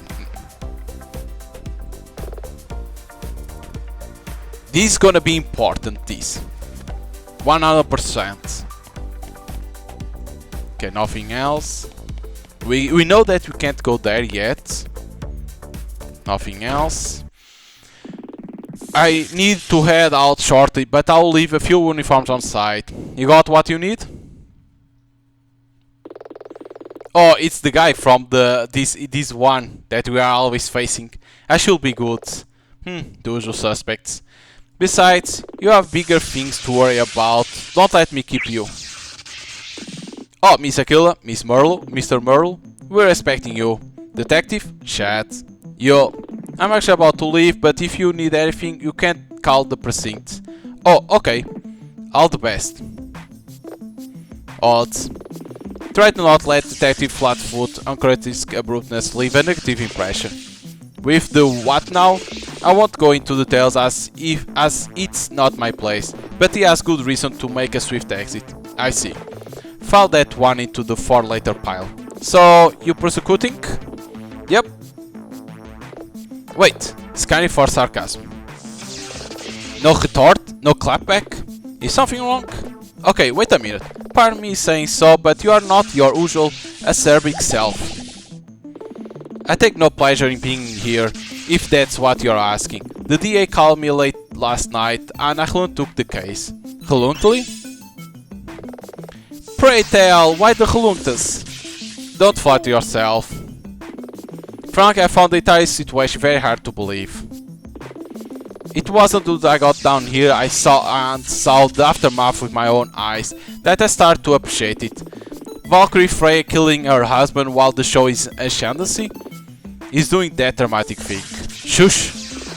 Perhaps the network will insist that the roles are cast. I do hope the show isn't cancelled. Wait, are you a fan of Valkyrie Sacred Feathers? Would that be so strange? Well, I mean. Whoa, wow, he sounds serious. You are not exactly in the target demography. Oof, this is awkward. Eh? Huh? No, I won't say I was a fan. Then why? But my niece is. My sister daughter, she's 9. Not looking forward to the next family dinner night? No. You could just let us win. Dylan, how could you suggest such a thing? That's totally inappropriate. Don't yell at me, she's the one with the niece who's gonna hate him forever. To entertain these fair well-spoken days, I'm determined to prove a villain. And hate the evil pleasure of these days. Richard III. I learned more at the orphanage than just how to fight. You really are full of surprise. But King Richard was addressing his audience to help justify himself, as I am. If the reasons are just, I will freely play the villain. Like it or not, in all of these, the role I play is necessary. However, Aquila, I'll say this only once. I cannot relent, so I only ask that you two are relentless. The look on his face, I can tell that isn't an easy thing for him to ask. I didn't come here to lose Chad. Very well. To start off, I'm planning to interview Jack Cable, the studio tech. As he's set up in that small control room, I promise that we take turns. You can talk to him once I'm finished. Then let the game begins. Let's start. Shad. I remember on season 1 that we needed to defend Shad, I think. Now what? You get it. Short 2 of hell freezing over, Shad's gonna follow procedure. He'll attempt to establish means, motive, and opportunity. As usual, we need to find evidence that will help us dispute this case. I guess we start here, the soundstage. Time to get nosy. Because I think on the first one, we needed to defend Shad too because of something that happened to him. Okay, nothing. Just some plates. Fancy water. A sink. Here to investigate, huh? That's right. We'll keep your distance from that camera. That equipment is pretty high voltage. Isn't it dangerous? Not as long as you keep your distance. Of course someone has to keep an eye on things to be sure no one... Oh, I do leaks it? Not exactly what my years at film school were for, but someone got to do it. Surprised you didn't just shut off the power. We can't. Can't? When the power spiked during the incident, it fried the cameras and some of our other equipment. Our footage is now streamed direct to the server in the monitor room, but that was wrecked too. However, the camera contains some emergency backup storage. And Jack Cable thinks he can recover it. He's trying. The camera responds to a ping via the network, so he's mostly dead. Mostly dead, meaning slightly alive. That's the idea at least. Sausage camera damage. Hopefully the insurance will cover the damage when we eventually start rebuild. Is that really the thing to be focusing on right now? I'm aware it might seem cold. It's helped me get through the day a minute at a time. I don't really even know how to feel yet. Right now the closest word I can think of is numb. I suppose it must be hard, considering how you'll plan out the show with all details, only for things to go so wrong. Are you kidding? This place is order chaos. I don't know how Hank managed to keep a lid on it. We weren't even filming this scene until a few days ago. You are saying there was a change of plans? Oh, there's always a change of plans. I guess they want something good to film for Mr. Lucas' visit. Change of plans. I guess that makes sense. Well, thanks for talking to us. I'll help if I can, just I'm not sure I can offer much info. Okay. So we got 2 evidence in here. So was change of plans direct to say that plans at studio often change with short notice? And this one. The power outage fried the camera. Hey! That camera fried, don't touch it. Come talk to me if you need to know more about it. That camera is pretty high voltage. Oh yeah, we need to get all that close. Okay. It's one of the copper things. You mean a copper board? Yeah, always wonder if they're a real thing. Guess they are. Okay, nothing else to do. Minor B flat. Mr. Reed? Bass Reed? Just a sec. Oh, Aquila, wasn't it? That's right, Nina Aquila and this is my assistant dealer Merle. Hey, Hank mentioned that he'll hire you to fab Milia in court. Not a job that I envy. Why do you say that? Gonna be honest with you, I don't claim to fully know what went down, but there was a ton of people in the room on a camera feed. I knew Milia and Janusz were going through some stuff, but I had no idea it was going to end up like this. Stuff? What? You suggest Milia and Janusz were having problems, what did that mean? Well, you can never really know what goes on between 2 people, but lately Milia and Janusz had been having a bunch of arguments. Recently? Just for the last couple of weeks. A few people have commented on hearing them in each other's trailers. What were the arguments about? Don't know. I'm sure you want to defend their privacy, Mr. Reed, but as an audio tech, you probably have exceptional hearing. I say I don't know. Are you certain? The walls of those trails are surprisingly soundproof. Walk by and you might hear some people talking loud within. But you have to stand here up to the body work to actually hear what they are talking about. I doubt anyone in the studio is quite that nosy. Shame. Still, that's another person mentioned arguments between Milia and Janusz in their trailers. that doesn't help our case. Bas, you say you didn't have all the answers, right? About the incident? That was the next thing I want to ask. Can you tell us what you saw? Not very much. They start rolling and before I even got my bearings, flash. Flash? That's right, a flash of light as bright as a bolt of lightning. A total flashbang. Afterwards I couldn't see a thing. By the time my vision started to clear, I heard the Vona scream. I saw that Maxi was on the floor. Do you look to see Janusz? Maxi's situation kinda poleaxed me. I didn't notice Janusz was even gone until Amara pointed out. That tracks. Amara came in and pointed out that Jan was gone. I could go on, but if I recall, you were on scene by that point. I was, but thanks for telling us what you know. It still might come in useful. Miss Aquila? Yes. Janusz was my friend, but Milia my friend too. If I see overly engrossing my music for a few days, don't take that as a sign I don't care. Just it's hard. Understood. Okay, we can't do nothing else in here. Nothing else in here? Okay. Nothing. Back for more? Yes. Like you, I have a job to do. I assume you are trying to piece together what happened like that shot guy. That's really the idea. I don't really have much to say. Then maybe we can start at the beginning. Okay, shoot. Where were you standing with the incident occurred? Here. And I was looking in this direction. What were you doing? I'm the light technician. Mainly I was watching carefully to see if we had any light issues. And when the scene started filming, I was still just standing here. Next I knew, it was so fast. I understand that things happen quick, but if you could rewind a bit, they start filming the scene then. Well, Milia went off the rails and pretty quick if you ask me. Off the rails? She started to improve lines. Hank told us that not unusual. Maybe, but right at the start of a shoot? And next. That's the difficult part. Why I don't really have much to tell you. Go on. Milia shouted and then came the flash. Flash? When Milia shouted there was a sudden flash of light. It was dazzling. No matter how much I blinked or rubbed my eyes, I couldn't see a thing. Not even my hand in front of my face. It affected everyone as far as I know. I see. It didn't clear up until around the time that we saw that Max was injured. I think you were nearby that point, so you know the rest. That's right.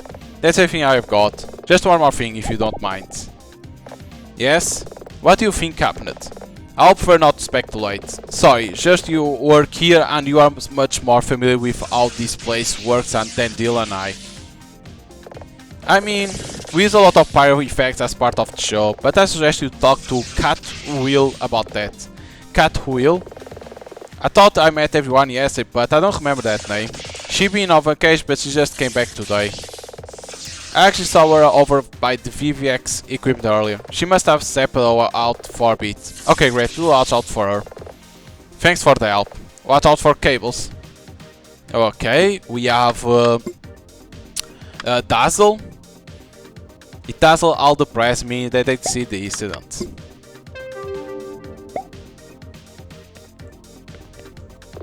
I've been assigned to make sure no one disturbs the Shulk mark. Feel free to look close, but just don't touch it. Got it.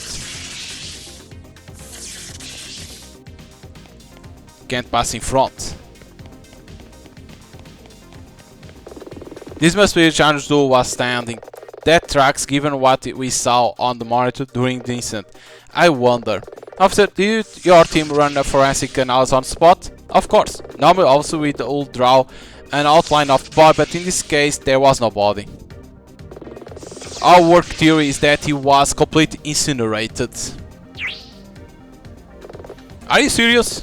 Quite serious. Even so, you are suggesting Janusz was instantly completely fully annihilated? I appreciate that it seems hard to believe. Hard to believe? There is an statement. Wait, did you really arrest my client on the basis of this theory? Not just that, there was another person injured, Maxi Rouge. She sustained a significant burn injuries, but I've heard she's in stable condition. She was standing right behind Janusz, so she took some of the force of whatever hit him. I see. The idea that Janusz was incinerated may seem like a leap, but it matched everything else we had to go on. I'd say it, but she is right. Despite how crazy it sounds, it's the simplest explanation that fits the facts. Completely incinerated.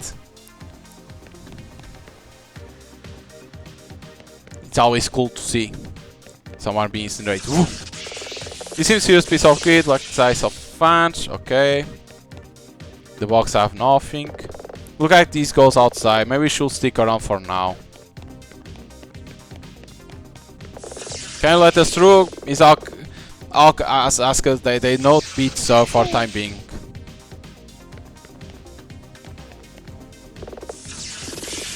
This same.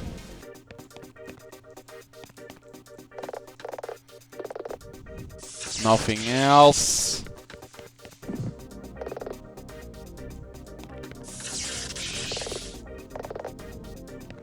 Nothing else. Because in here there is nothing to do in this vent.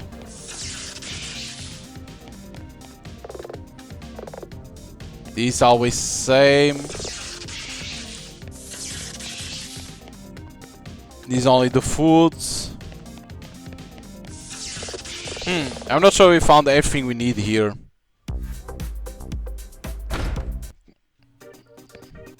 So must have something that I'm missing. Aha, the camera. There you go.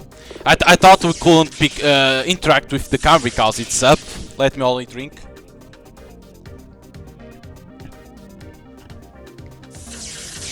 Refresh my throat.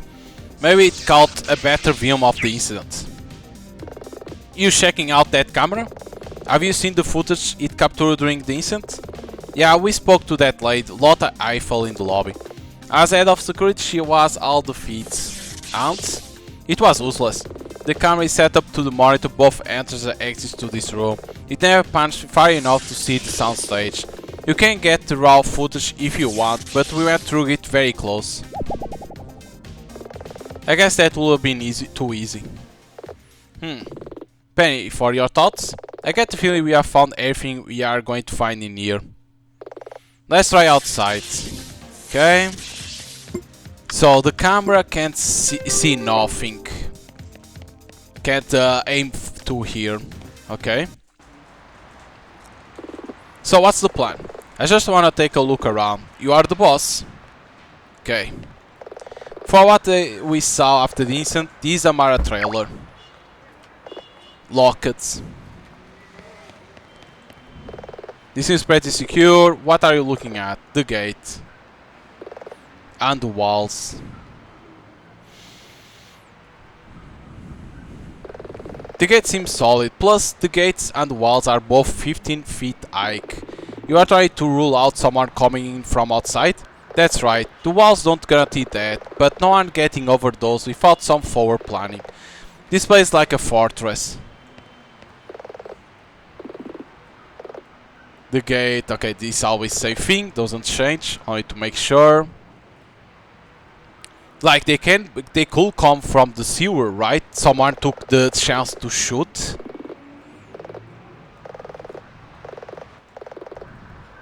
Okay, in here will be nothing.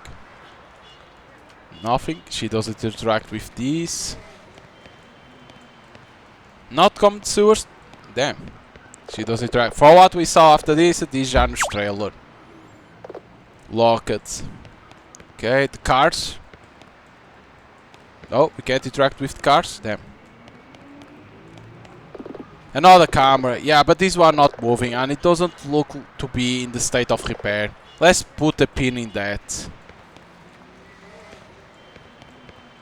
We can't interact with the cars, it seems, but we try. Now, there's a famous set of wheels. That is from Hank. This Milia trailer. So Amara, Janus, Milia.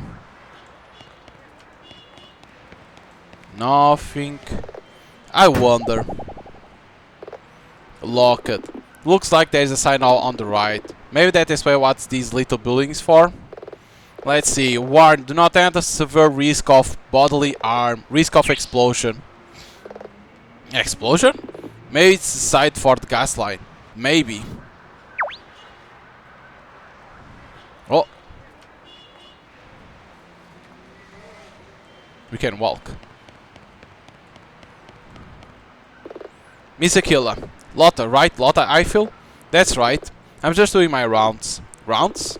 There's more to security than staring into camera feeds and ask people to do viral tests. Sometimes it pays to do a quick run around the site. Plus, you get your 10k steps in. Got to do it somehow. Can I help you, Chu? Are you looking for something? Security camera. I want to ask the camera out here in the trailer yard. That one? It's kaput. Excuse me? Broken, dead, expired. It's actually been broken for some time.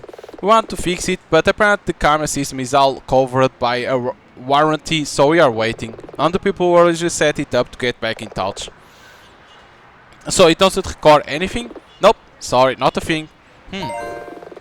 Damage courtyard camera. Can I help you, Chu? Internal? Okay, well, there's the camera soundstage area. Oh, that one? Yep, that one works. I already been through the footage with the police. We look at everything from an hour before the accident, decent, right up until they left with Melia. The copies I say something familiar. You didn't find anything? I mean, the footage was clear. We had several hours of people coming and going. Yet everything seemed to match the position people gave to the cops. Nobody arrived who wasn't supposed to be there, and one left before they should. Got it. Can I help you, Chu? The trailers. We tried the trailers, but they're all locked. Do we have keys? No. Seriously? Seems like an oversight. Hey. I run a tight ship, Google boy. Goggle boy, not Google. Then why? The trails are owned by their occupants. Melia, Amara, and Janusz. They rent the footprint, but the trails are their property. I understand Hank has a set of keys. Maybe he could let us in? I doubt it. The keys are for absolute emergency. If you got a concrete reason to go inside, maybe. But in any case, he's off-site right now. Off-site? He had to go for a meeting with our insurer. Probably the first of many. Outbuilding. What's the little outbuilding at the end of the trail park? Outbuilding? Oh, you mean the Japan's locker. Japan's locker? It's used to store some of the stuff for the pyrotechnic system. Cat Will is in charge of that. She's in the studio today, so you should ask her if you see her. Got it. Okay, nothing else. So we need to talk with the other person. I'll be at my desk if you have anything else. What's up? I get the feeling we found everything we gotta find out here. Let's see if Shad's finished it. This is one thing that I like in this game. Different from Ace Attorney. On Ace Attorney you never know if you found everything. In this game one thing that I like is when you found everything on that place, she says that there is nothing else to search. So it's a good point for the game, because Ace Attorney a lot of people don't know if they found everything or not. In here you know. Hey look! I guess Shad must have wrapped things up. We should go talk to Jacob in the control room.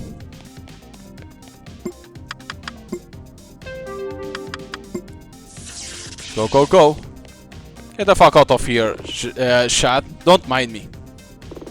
Nina, right? Nina Aquila? Shad say you'll be along soon. We are kinda in the middle of something, but be just a sec. Have you got anywhere trying to resurrect this equipment? Things look pretty dire. The file server is totally fried. You have been trying to extract anything from the memory card within the camera. Can you just rip it out? Even if you are worried about the power, surely a pair of oven gloves. The card is fused into the slot. We thought we could reach it via the computer network. Got it. Really? Well, it's not good. What's wrong? The data, it's garbage. Their video files are right, but they are corrupt. They won't play.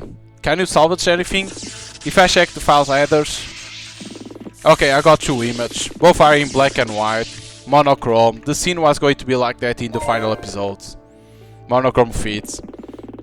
The monitor is screwed, but I should be able to call them up on that little status screen. Bring up image 1. Okay, we only see Janusz and Amara and the bird in there.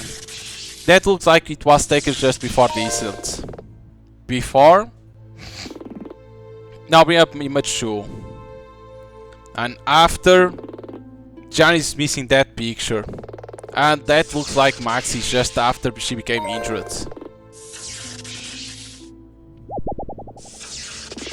This can't be all we have. These are from either side of the actual incident. Mr. Cable, are you certain the full file won't play on your equipment? Maybe with more time I could pass it through some tools. Do you have the means to write the footage to a disk with all the associated metadata? Yeah, it's only a few hundred megs. I can write to a DVD, just a sec. Here we are. And one for you for good measure. Curb the soundstage footage. What you are planning to do with this? It won't play. Flash PD have some great data for Essex people. And I trust that you'll be disclosing the footage if you get to play. Believe me, Miss Aquila, if I get professionally lit high-def footage of this incident, you'll be the first to hear about it. Okay, I think I'm done here. Miss Aquila, the only person I've yet to interview is Maxi, the woman who was injured. Me neither, I need to find out where. She's at Fletcher's Memorial Hospital at the burn ward, room 401. But I've heard she's in pain. Might I suggest? Yes? If we both turn up to question her back to back, it might be a bit of a shock to the system. I'm leaving now. If you give it an hour, that will put you an hour behind me. That's still more than enough time to make visiting hours. That's... he's right, that's prudent. I hate that. Understood. I'll just set an alarm on my phone. See you in the court. So much for you. You don't like chat? You shouldn't take it personally, I don't like many people. But I like it. Point is, I was friends with Janusz and Milia. So color me when you are ready to talk shop. Miss Gale, hello. It sounds like you are fully aware, but for Clyde's sake, I'm going to be acting in defense of Milia Nord in court tomorrow. Yep, Hank briefed me. Didn't you represent him too a little while back? That's right, so I'm sorry if you're gonna have to repeat yourself after talking to Shad.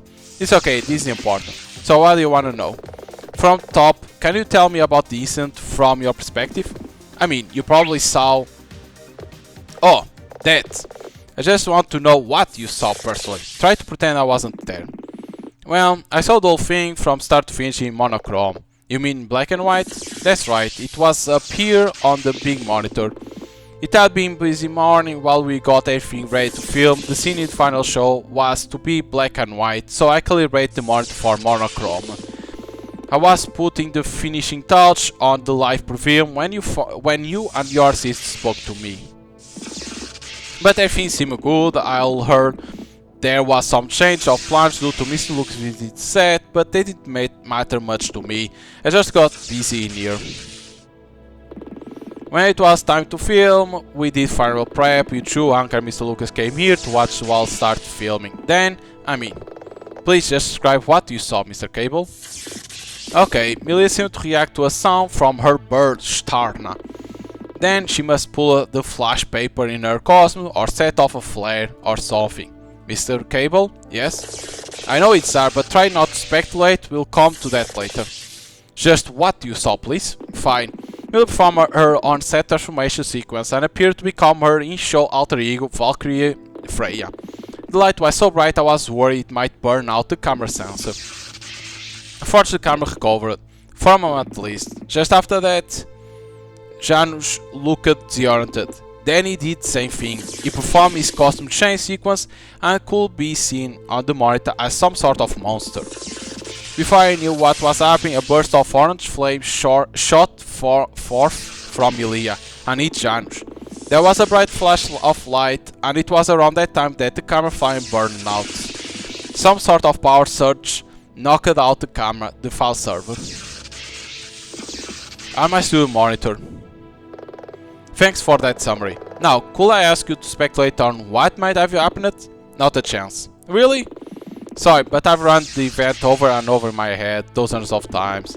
We weren't meant to be filming any VFX shots on that day. Catwheel wasn't even in the building. Some of your colleagues have speculated about a problem with the pyrotechnic system. I don't see how.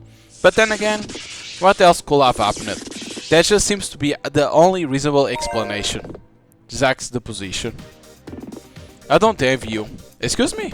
These guys try to defend Melia. It's my job. Regardless, you have my sympathy. Look, I'll do what I can try to recover this lost footage. Maybe I'll get lucky. If I do, I'll make sure it gets to you. Thanks, Jack. Nothing else, nothing else. This monitor is clearly a burnt out mess. Nicely done.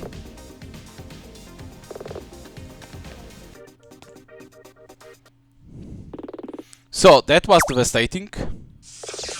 Your point being, you gotta assume that Hank's gonna tap Jack Cable for court tomorrow. Sure, that bad for us? We had worse. Really? Nina. Nina. What? Can you not space out when I'm asking you about this stuff? It's clear that is important to you, even if I have no idea why. But come on, Jack this morning, what do you think? We never had a witness who saw the entire incident from start to finish. It makes no difference. Melia, our client, and I'm going to act as zealous advocate for her case. Right now, anything else. It's just a distraction. But for now, I'm sure there was someone else we need to talk. They must be around here somewhere. In here it isn't. It's outside. I'm not sure we found everything we need here. There's something else to talk in here?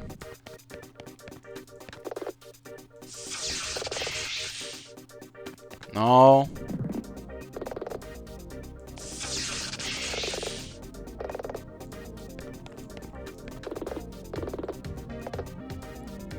No. Ah, it's there. Okay. I thought she would be outside. Those are serious vans. Necessary vans. The kerosene and additives from the VFX are harmful. These vans can exchange all the air in this room every 60 seconds. Otherwise we'll have to wear prefer masks. Plus we'll all stink of kerosene. I think, yeah. They weren't spinning after the incident when the breaker was tripped. If the power was out, then they wouldn't be able to spin. But they will start up the moment the power was restored. Okay. Hello, are you Cat Will? I'm really quite busy. I'll try to not take up too much of your time. I'm Nina in Aquila, and this is my assistant dealer Merle. Hey. Oh wow. Was your assistant in some sort of fight? You should have seen the other guy. So you are in fact Cat Will? Hank say I should expect two lawyers and the police. I take it out you are the second lawyer? So Shad got her first. That's right, I'm representing Melia Nord in her case. I say before, I'm really quite busy. I appreciate you got a job to do, but please understand, so do we. Even so, look, my role in all this requires that I pursue all avenues of investigation. If you make it quick, it will be faster to get back to whatever it is you are doing. Fine. Cat Will at your service. Tom must just call me Cat. I'm the studio VFX technician. I assume that means you handle stuff relating to visual effects? That's right. With the Studio Fox or Magical Girl show, we have numerous things that need effects to really work on screen. Transformation sequence, special attacks. I'm surprised that not mostly done on computer. The studio prides itself on practical effects. We try to do as much on camera as possible and only augment those effects with computer imagery. It gives things a rustic feel, which is great for the kids audience. They feel more connected to the action when it looks real. Have you heard any have you ever had any accidents? You mean apart from yesterday's incident? Never. Catherine Will at your service. Okay, this say the incident. Where were you yesterday? After finished last season, I went on vacation. Anywhere fun? Some friends I went to whitewater rafting and camp out each night. I only just got back. From what I've heard, the incident happened when I was still on the return flight. That's a decent alibi. We could easily check if she was actually still on flight.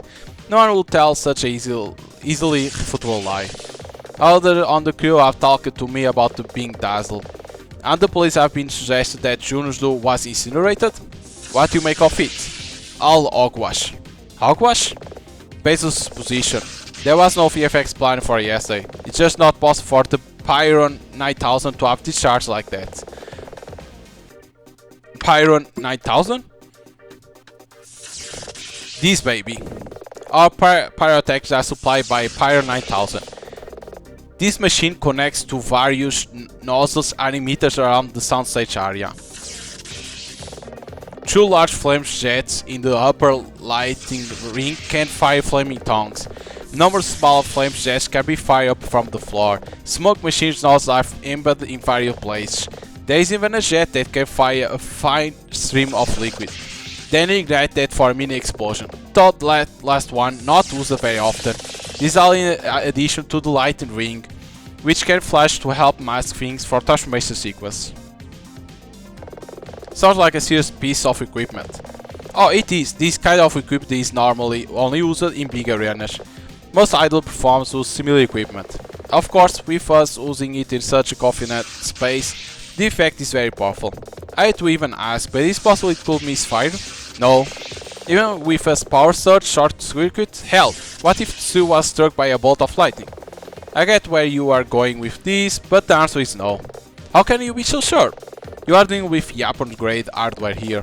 It's true that without safety features the Pyro 9000 could be very dangerous, but those features are extensive. All those things you listed? They could definitely stop the device from firing when it's supposed to, but there's no way they could make it fire when it's not properly loaded. Okay, not properly loaded? Look, I can make this really simple. What are you doing? The Pyro 9000 can only fire when it has ammo. Ammo? As you'll see.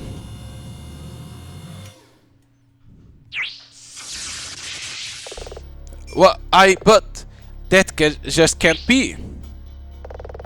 What is it? What's wrong? This. It sinks of oil. Kerosene. Good notes. But what is it? This is an ammo pack.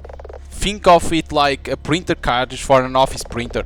Only instead of ink, this contains kerosene and various additives. The Pyro 9000 can ignite the kerosene with those additives to create flames and smoke of various colors.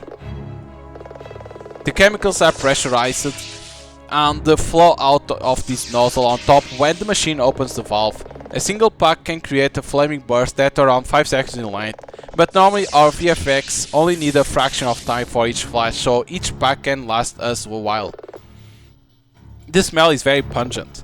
Is it dangerous? This ammo pack type only works within the machine. They are pretty safe provided you handle them with care, and besides this one is empty. So what's the problem? When you open the machine you sound like you've seen a ghost. Cat? Yes? This ammo pack isn't supposed to be here, is it? The machine was supposed to be empty. I meticulously load and unload the Pyro 9000 every session. Every single time. You never miss unloading it after a long day? Not even once. I log it even, and I know for a fact that I unloaded when we finished the final scenes of last season. We shouldn't even have a single empty pack present on site. I send them back to the manufacturer to be refilled, and our inventory lists all our packs as full. This has definitely been used. Where do you keep them when they are not inside the machine? In the Japan locker outside. Our insurer required that we keep them in a different building to the machine. Who has access to that building? There are 2 sets of keys. I have one. They were locked in a safe at my home while I was on vacation. Hank has the other. Do you need anything else to fire the machine? Just this. A control device? Very good. This device connects wirelessly to the Pyro 9000 and can be used to trigger the pre-programmed VFX. Without one, the machine can't fire? That's right. But if a person were to buy another one, say from the manufacturer, nope, no good. They are set with a unique encryption key. Realistically, they are unhackable. After this device kept under lock and key. Normally no, if the Pyro 9000 isn't loaded then they are useless. And as you unload it every time, there is usually no need. How many of these exist? 4. I have this one here. Millie has one, and Amara has one, and Janusz as well had one. I wonder, did Millie have hers? yesterday during the incident. They each keep them in the right glove of their Transformer costume. It helps them trigger the VFX natural during their performance. Was Millie wearing her costume? Damn it, yes. Cut, this is gonna be difficult. But I need to ask a direct question. Fire away, all my answers so far I've just led to a bigger question. Here he goes. If employed correct by someone who knew how to use it, could the Pyro 9000 be used to incinerate someone? Is it theoretically possible that it could have incinerated Janus? Yes. You are sure? The Pyro 9000 is a very powerful machine. Even the ammo packs come from a subsidiary of the military arm of Rockery Inc. Actually, as an effect, we also used it to incinerate a waxwork dummy of around the size of a person. It was gone in around 2 seconds. 5 full seconds of that flame jet. Janus wouldn't stand a chance.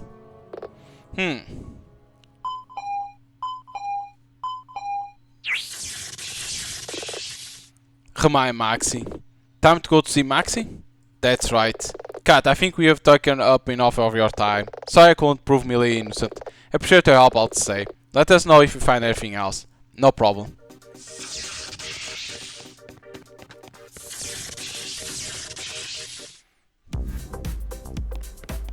So now we need to see Maxi on the hospital. So where are we going? Based on what Chad say, we should just need to add here. Let's go. Uh oh, what's gonna happen? What the? Ah!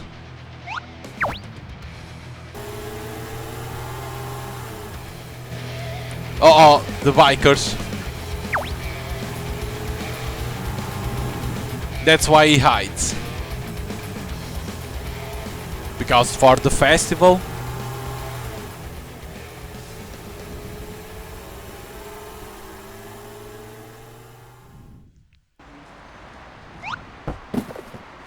Ah, what's up? What just happened? I just saw the Northern bikers stand on where they are building that musical festival. How many of them? All of them. Ain't that something? You didn't see them? My buttlasts were untied. Just want to sort them out, I'm sure. I hate to interrupt, but you want to talk to Maxi, right? I'm sure visiting hours at the hospital don't go all evening. Yeah, he's right. Let's get back to business. Okay, it's in here. The hospital. Hello, do you have an appointment? No. I'm here to see someone. Maxi Lehooks? Family? No. Caregiver? No. Partner? No. I'm sorry, but visiting hours are almost over, so unless you are family, you need to present a very good reason to be allowed to onto the ward. Present a good reason, huh?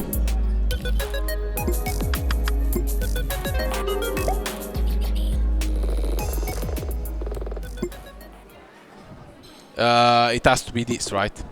I need a card. Miss Aquila? Detective Flatfoot? Have you finished talking to Maxi? Maxi? From the studio incident? That's right. Sorry, no, I'm here for personal reasons. Oof, awkward. You having some kind of problem? She's here to be somewhere, but she's not family. I doesn't have an appointment. She's a defense attorney, Francine. She's released with the city. I can't vouch for her. Just hold it a sec. Be our flash it with this on the hook for that. Since speaking, my statute allows me to make reasonable avenues of inquiry about my case. I don't need his permission or yours. I'll say take all the time you need. Rude. Still, something's clearly bothering him. Well, no time for that now. Maybe I could ask someone who knows him personally. Maxine Lehooks is in the room behind me. It's true the doors are on the left. Understood. It's probably best not to bother.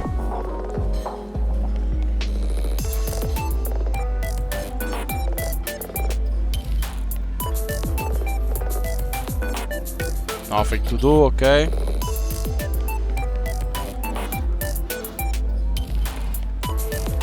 Okay, here she is. Hi, Maxi. Oh, Moon Princess. Sorry if I don't get up. Are you in pain? I was. I can get you a soda or something if it will help you. No need, child. With the pills they gave me and the ointments they used, well, it's not exactly a spa day, but I'll pull through. Not sure how this is gonna go down. Maxi might hold Millie responsible for her injuries. Probably best just to tear off the band-aid. Max, we spoke briefly before, but I'm Nina Aquila and this is my sincere deal, Merlo. Hey, you've been hired by Hank and Mr. Lucas to defend Millie and Norton in court. You are Millie attorney? That's right. In that case, Miss Aquila, please promise you can help that poor girl. You mean Emilia? Who else will I mean? Guess there was no need to be worried. Sorry, I didn't know prior to just now how you'll feel about the incident. Millie Norton is an angel, straight up. I mean, from one end of this industry to the other, and work with all sorts of people. She's my darling, my star. You say that almost like she's your daughter. Do I? I suppose it's only fair. That child never really had a mother. Join the club. Maxi, if I may, if you want to help Millie, I have some question I need to ask you. Okay, so the incident. Can you tell me what happened from your perspective? Did anything unusual happen during the morning before filming? During the morning? No, honestly it was pretty ordinary. Then about the incident itself. Everyone took their place as the camera started to roll. As a makeup artist I usually only have time to get involved during actual filming if there's a problem. Like some are makeup runs or smudge. So I took a place off camera to the right of the soundstage to watch the film of the first scene. And then what happened? They call action. The Emilia and John start to do their thing, but to my surprise Emilia talked as if the aircraft was going to transform, like for a costume change. There was a bright light. It was dazzling. Maybe it was filled with a mess of blue and purple slush. Next thing I felt a burning, searing pain, like I'll find on a barbecue. It only lasted a moment though. I guess I must have passed out. When I woke up I was here. So you didn't see the exact moment that you were injured? No. It was some sort of fire though. Doctors say my burns are legit like what they normally see when someone's pulled from a burning building. I hope it hasn't been too traumatic. It could have been worse. The burns are sufficient in death terms. They'll heal with a little scarring. The problem is just the scale of the burns. They cover so much of my body. Maxi injuries. Milia and Janj. People's attitudes had a lot to say about Milia and Janj. Gossip. In my business, Maxi, gossip can be a problem. Do you know if they were having arguments? Maxi? Please, if you know anything. Arguments is one way to put it. That being said, yes. Okay, there was, maybe. I got some kind of vibe. Some sort of tension. Do you know about what about? Truly, I don't think there is anything to relate. Normal cops have thieves and little spats. I don't personally think there was any rift between them. Certain not of the sort that will cause Millie to hurt him. Max, I need to ask you a important question. Shoot. In case of matricide or case of uxoricide, that is to say murder of the husband or wife, yes? There are things people can do that give people no recourse but to respond. Those things leave injuries, the sort that a makeup artist might be asked to cover up. Janusz never raised a hand to Milia. You honestly believe so? Child, I've seen.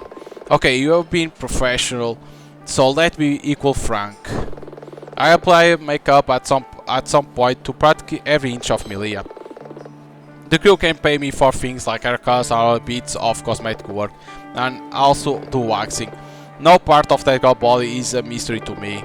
I know abuse can take many different forms, but if they were having those kind of problems, they'll have zero bruises or marks. Okay, she doesn't have injuries. Those two kids love each other more fiercely than anyone I ever known. I'm sorry that I had to question that. You're just doing your job. Opinion on studio? How do you characterize working at the studio? Bit chaotic, right? Yeah, what's with that? It's a cultural thing. We kinda thrive from it. All of us are like one big dysfunctional family. Here, take a look at this. The crew? That was Christmas, just over a year ago. Hank and his flirty dozen. Why were you all called that? Beats me. Pretty sure Hank came up with it. Where are you? Behind the camera. I took that picture. Christmas party. I love my job, I love the studio. And if the others seem to be struggling to process all this, that's the reason why. It's just so hard for us to conceive that any of this happened. Miss Aquila? Yes. You seem to have best interest of Millie at heart, so I want to trust you with something I didn't tell that lawyer from early. Chad? Maxi, sorry, but if you withheld information about the incident, I'll never. That Chad guy is very direct. He asked me a specific question and I gave him specific answers. When I tell him this stuff, he said he had everything he needed about before the incident. That's not an unusual splat dash from Chad. There's got to be more to that. The night before the incident, I saw Milia. Don't you see her most days? Not like this. I was in my saloon, it was very late. I was finishing some last little bits of work at around 10:30 PM. I remember that rain was beating off the window, it was coming down in sheets. Then I looked up and through the window I saw Milia in the trailer yard. But the strange part, she was wearing her full magical girl costume. And I could swear you're gonna think I'm crazy. You'll be surprised what it takes for me to think something's crazy. I could swear there was a monster out there with her. A monster? It was only a shape, really, like a silhouette. What do you do? I was about to open the window and call out to her, but then there was a blinding flash. I had to blink to get my sight back, and in that instant it looked like Milia was gone. I was worried something had happened to her, so I went to check. I walked out of my saloon, through the soundstage and briefly went outside to the trailer yard. When I went out, all I heard were Milia and George in his trailer, talking in raised voice. You didn't investigate further? It was late and I'll be busy. I figured I was just hallucinating. It was pretty tired after all. Seeing Milia outside through with a monster sounds like it would have been a pretty vivid dream. Our job involves a lot of, well, thinking about monster and magical girls. I came back through the soundstage. I thought I heard something as I walked through and paused to look about. But it was dark and the rain makes such a loud noise on that soundstage thin roof. So I head home. Why did you mention this before? Because the bright flash that I saw, it looked like our soundstage camera tricks. It looked like magic. That other lawyer, he only asked about the incident, not really much else. The whole thing sounds kinda weird. You are new to this show business. Does it show? Actors are unusual people, more so than many other lines of work. A bit eccentric comes with the job. But Milia? What about her? Over the years with Milia I've seen things I can't easily explain. Comings and goings late at night and all sorts. Oh, that's me. Nina, are you there? Hey Hank, I'm in the hospital with Maxi. I need you to get down to my office right away. Really? Because... Please hurry and get down here. Hank? That's our cue. Miss Aquila, please help Milia. I can't imagine how she is right now, locked up in a cell. We'll do what you can.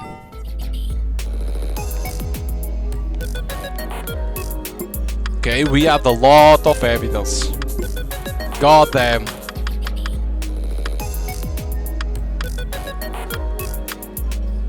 Jesus.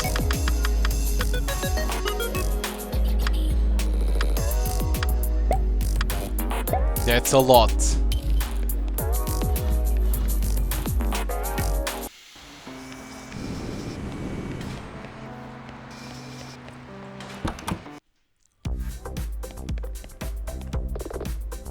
I was asked after he's up in his office, okay?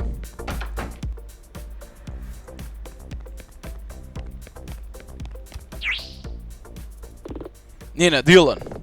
He looks worried. We came as fast as we could. What's happened?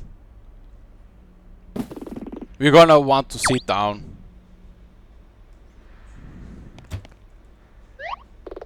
What's wrong, Hank?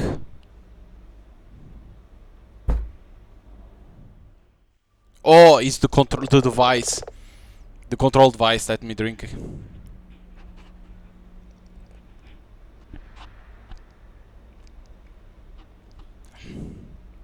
I'm assuming that is Mila VFX control device. That's right. This Mila costume on the mannequin. It was taken from her trailer after the incident. I guess I was hoping when we checked that the device wouldn't be there. It would made things simpler. But it was inside her glove. Cat Will told us that's where it's double kept, so this doesn't change anything. I'm sensing that this isn't why you ask us to run down here. You are perceptive. Comes with the job. The reason I ask you to come down is actually far worse. Go on.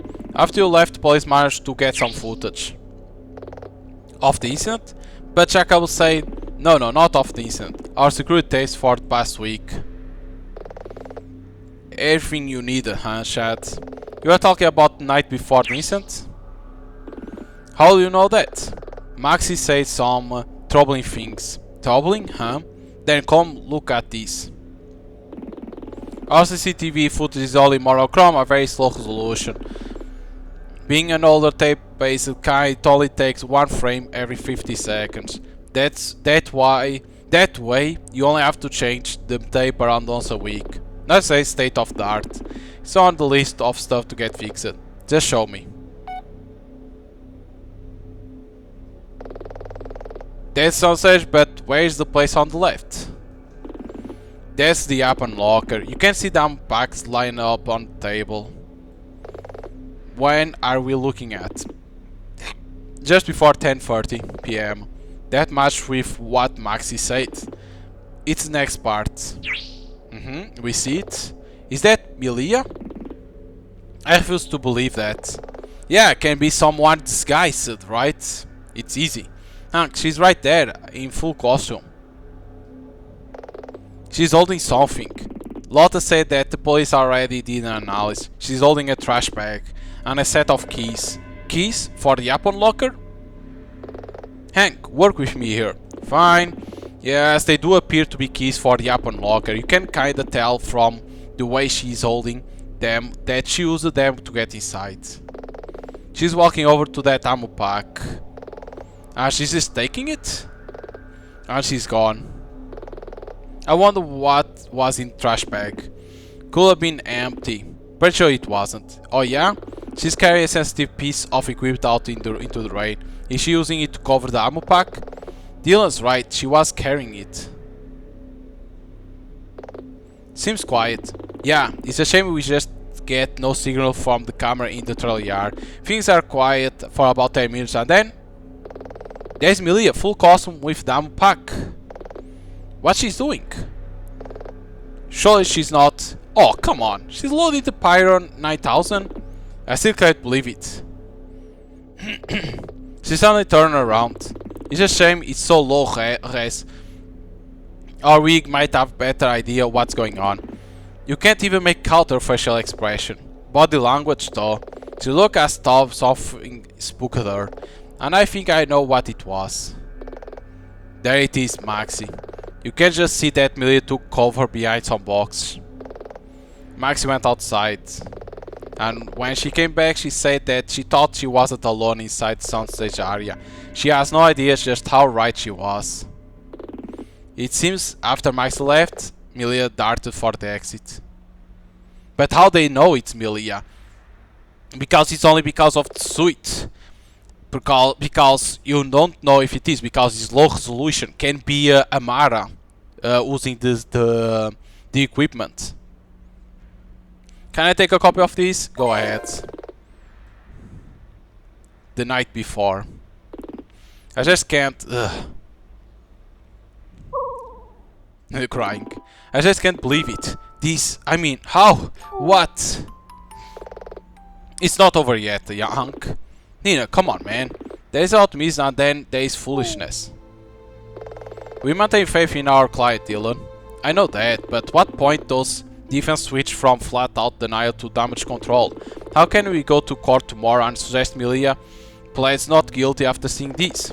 We'll talk to Milia before things start tomorrow and see if we can straighten this all out. And if she says she doesn't know about any of this, then we stand for her in court. Seriously? How can you do that? We do it because that's our job. He's like, Hank, it's been a long day. You should try to get some sleep. I'll try. Proceedings start tomorrow at 9 AM. Let's meet at event launch at courthouse 8:30. Maybe Lee can give us some answers. Though it will be refreshing to have an answer that doesn't lead to a bigger question. Got it. See you in the morning. Let's head back to the office. Millie goes on the mannequin. Can't you give me the keys to the trailer? Damn it, he can't. Do it easier.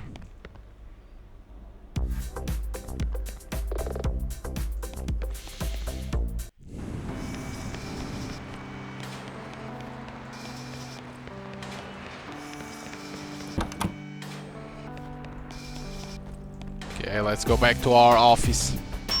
Because where we sleep. Hey Nina, yeah? You mind if I crash here tonight? You're not going to see Atlanta? Too late for that. Told me I'll see her after the court tomorrow. The couch is free. Great. I'm gonna use the TV for a bit first. Knock herself out. I'm gonna get ready for bed. I could take a shower or just grab my night clothes from the lockers in the bathroom. Take the shower.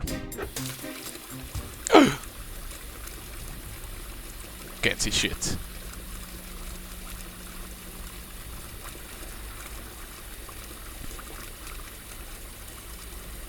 She's singing.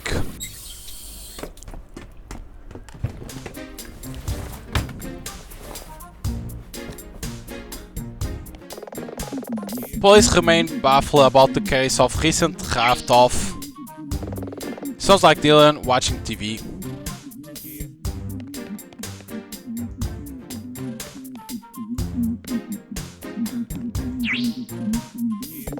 Living with Dylan means I got a tiny bit more comfortable being seen in my sleepwear, but that doesn't mean I want to go outside in it.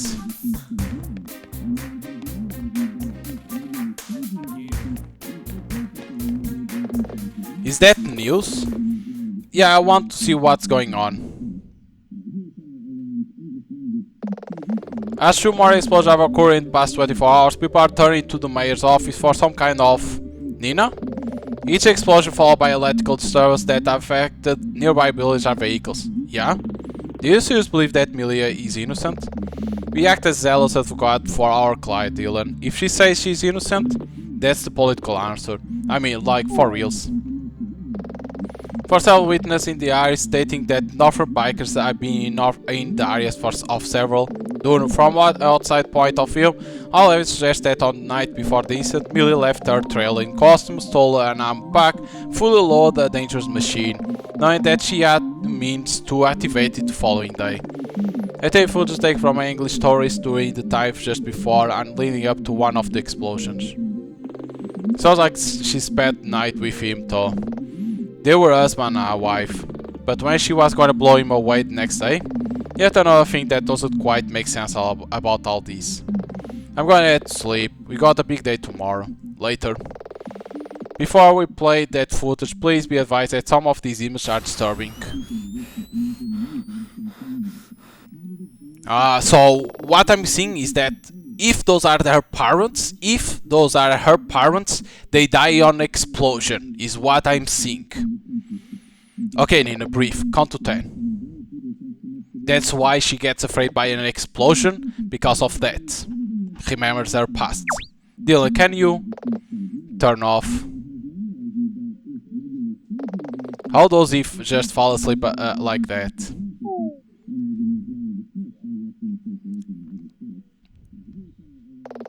Even hearing that on TV, why does it get to me so much?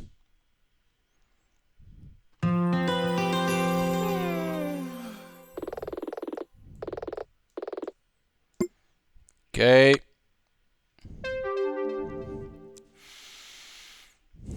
Day 2. Say that she saw you outside in the rain. Sounds like Hank's already here. In full regalia. But that's absolutely impossible. Regalia? Day 2. Hank, Ilya. Nina, is it time? No, not yet. You got a few minutes. What were the two of you talking about? Oh, just You were prepping for trial. Really? Milia. Yes. Maxi said that on the night of the incident she saw you outside in the courtyard in the rain. But Anhak showed me the CCTV footage from the studio camera system.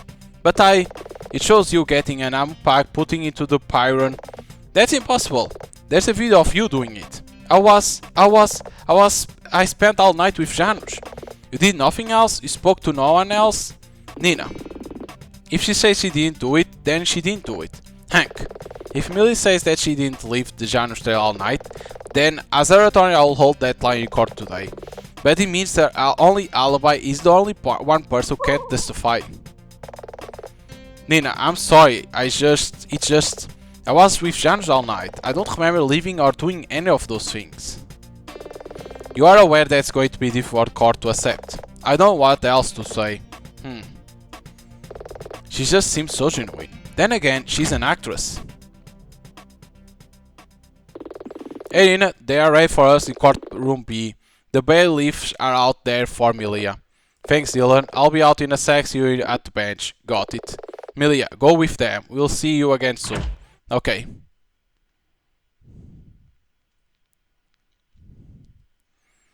It's like I said, can be someone else using her equipment or it's hard to say. What? She seems nervous. Hank. Yeah? I didn't want to upset Milia just before she gets to take the stand. Let me drink.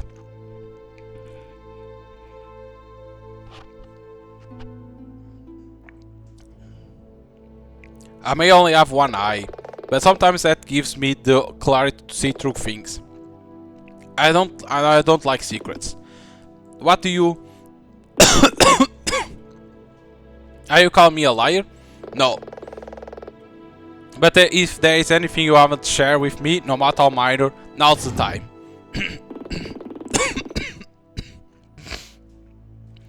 This case means so much to me. My voice. To our business, to Milia. I'll be giving you everything I can.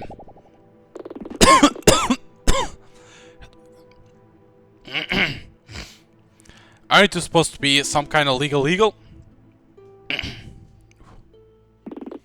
Just do your job. So much for candor. God damn. It's too much to read that sometimes the voice goes out. That's why I was coughing to fix. That's the thing to do. Okay, save.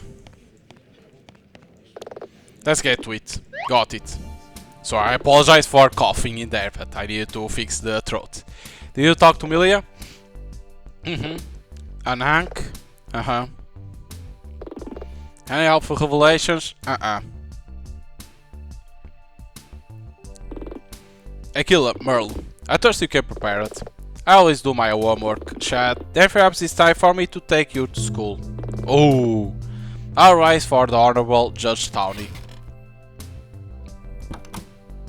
Here comes the judge.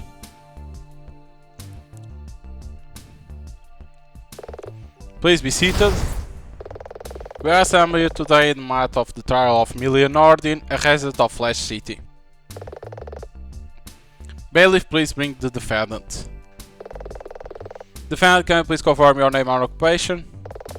My name is Milia Nordin. I'm an actress employed by the Valkyrie Racing Project Studio. I see you are, if I'm not mistaken, a person of some notoriety. Well, not time to climb up, Milia. Your Honor? Yes, Miss Aquila.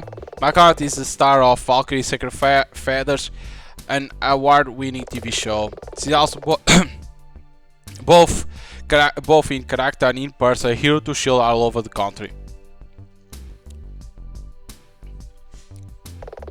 That's your cue, Hawk. Mr. Hawk, I'm expecting you to object Miss Aquila opening from defense bench in this manner. I've yet to see any exaggeration or lie from the opposing bench, Your Honor. Best be assured, I shall speak up if one is to emerge. In that case, Mr. Auk, for the record, please explain the base for this hearing. With pleasure. Your Honor, this accused was arrested night before last. This followed an incident at TV studio that forms the defendant's place of work. During this incident, the defendant's husband Janusz 2 appears to have been incinerated. The prosecution believes that the defendant played a role in orchestrating this incident, and we intend to prove their motive means an opportunity via witness testimony. For clarity, Your Honor, the prosecution accused Millie Nordin of murder in the first degree. My God. Order! Order. Nina, aren't you going to object? Do they know for sure that Janusz was incinerated? You spotted that, huh? I thought to say. But when Chad outlines the case, he's laying out his theory about events. It's inappropriate to object at that point unless his phrasing was so out of left field as to suggest a mistrial. Let's put a pin in that for now. Ms. Aquila, something you wish to share with the class? No, Your Honor. Seems particularly a pity today. Very well, thank you, Mr. Hawk, for your summary of the case. Milia, Miss Nordin, how do you prefer to be addressed? Milia, Your Honor. Very well, Milia, you stand accused of murder of your husband in first degree. How do you plead?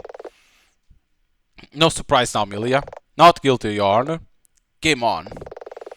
Milia, the court recognizes your plea. Prosecution, brief for your first witness. Okay, here we go. Hawk's about to bring out a witness who will give a statement. Listen to it, we have to focus on the little details. We are looking for an inconsistency, a flaw of some kind which shows the witness is either lying or just mistaken. Don't worry about memorizing the statement though, we are able to recap it afterward. What do you think we'll go for first? Won't you just break out the CCTV right away? Not a chance. Chad knows that if you are hunting with one bullet, you wait for the clean shot. You'll want to see the scene and only wheel out of most devastating evidence when the room is primed for it. If I was to guess, motive. It's where I'll start. Just, okay, I mean, is it here that I stand? Yes, or there been a serious shake-up since my last proceeding? Oh, I'm sure, well, if there's a change of plans, perhaps it's best, if I just stand, maybe if I was just... You are where you are supposed to be, witness. She's nothing if not consistent. We'll start slow. Can you state your name and occupation for the record? My name is Devon Fairchild. I work as associate producer at Valkyrie Racing Project TV studio. I'm not an expert in television production, Miss Fairchild. Pray tell, what does an associate producer actually do? Oh, all sorts of things. Honestly, it's hard to keep track sometimes. I deal with some aspects of planning as well as all minor issues that crop up day to day, such as registering functions or dealing with paperwork. The studio will probably grind to a halt without an AP. So, you are a dog's body? Carries ways to do. Tony really has a knack for seeing through the heart of things. Psst, Nina. What's a dog's body? It's an old-fashioned word for someone who employed to run around doing manual jobs that you don't want to do. Because... not now. From a certain point of view, yes. Your Honor, if I may. Do, Mr. Hawk. As someone very central to the life at the studio in question, we felt the forum was the ideal place to speak about the accused and victim in that contest. Ah yes, as someone who runs errands, Miss Fairchild, you must know people involved extremely well. Of course, I consider Millie and Janusz as personal friends. Well, consider it. It will be more appropriate for Janusz now. Because...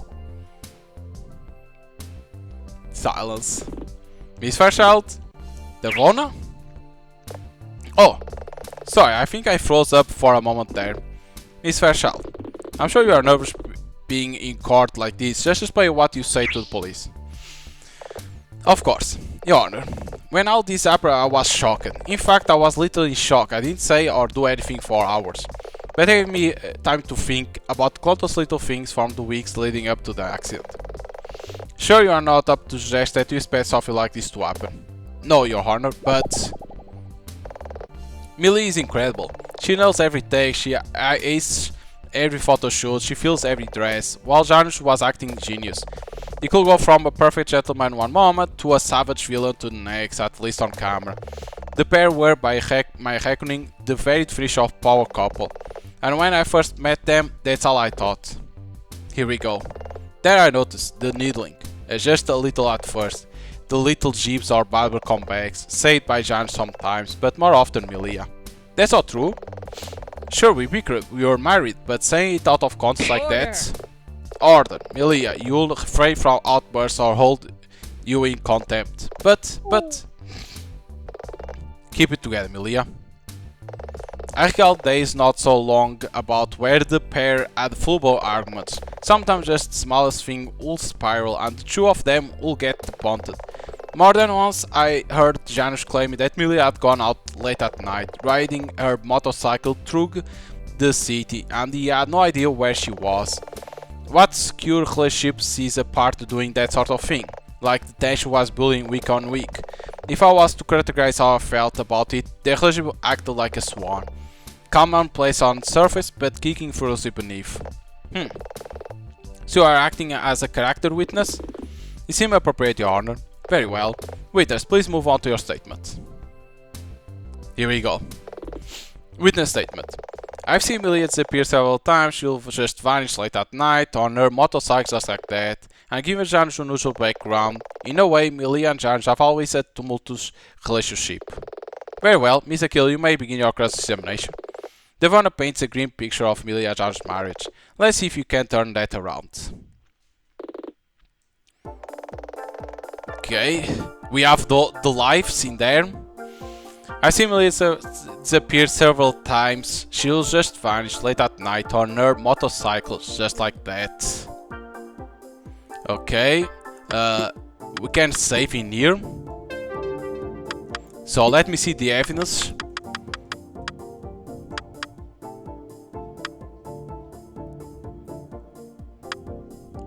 Change of plans.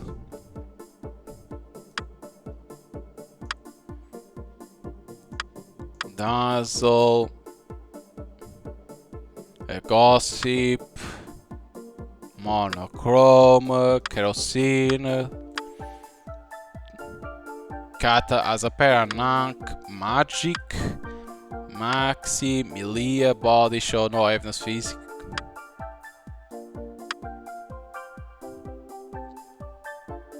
Someone bought 1 million, 1 ticket.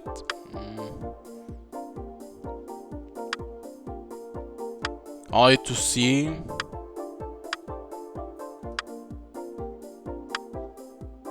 Okay, there is nothing else. Okay.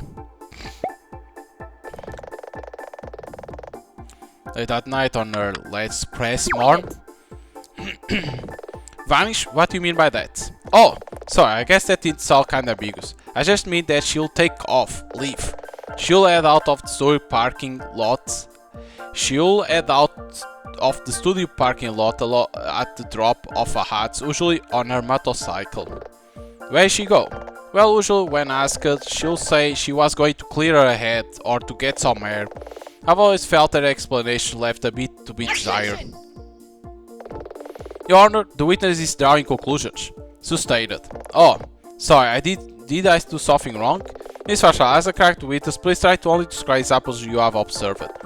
The court draws its own conclusion based upon what you say. And given Jan's unusual background... Hold it! Unusual? Given his condition. Condition? No one had mentioned he had any sort of medical problem. It's from a few years back. Jan was an amnesiac. He had memory problems? I should really try to shut this line of conversation now. Just because I have no idea what she might say. These are personal medical search, I'm not sure if I can. Jandu is considered deceased, the one that means... Oh, really? Do you have a death certificate, a coroner's report?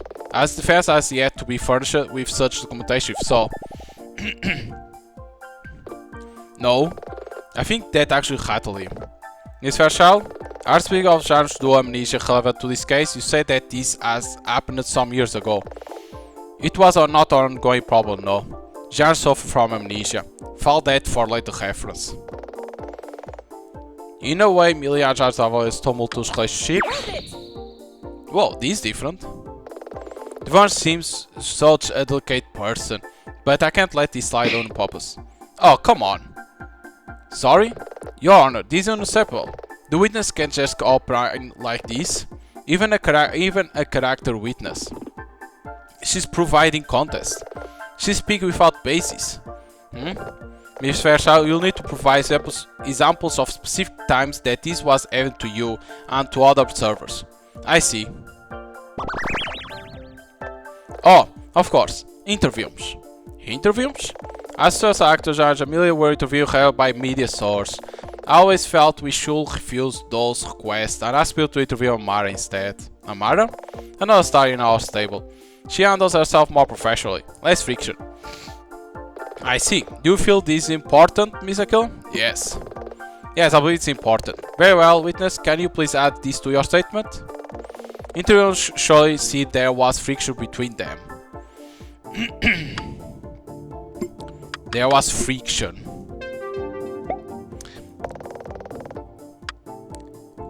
Hold it.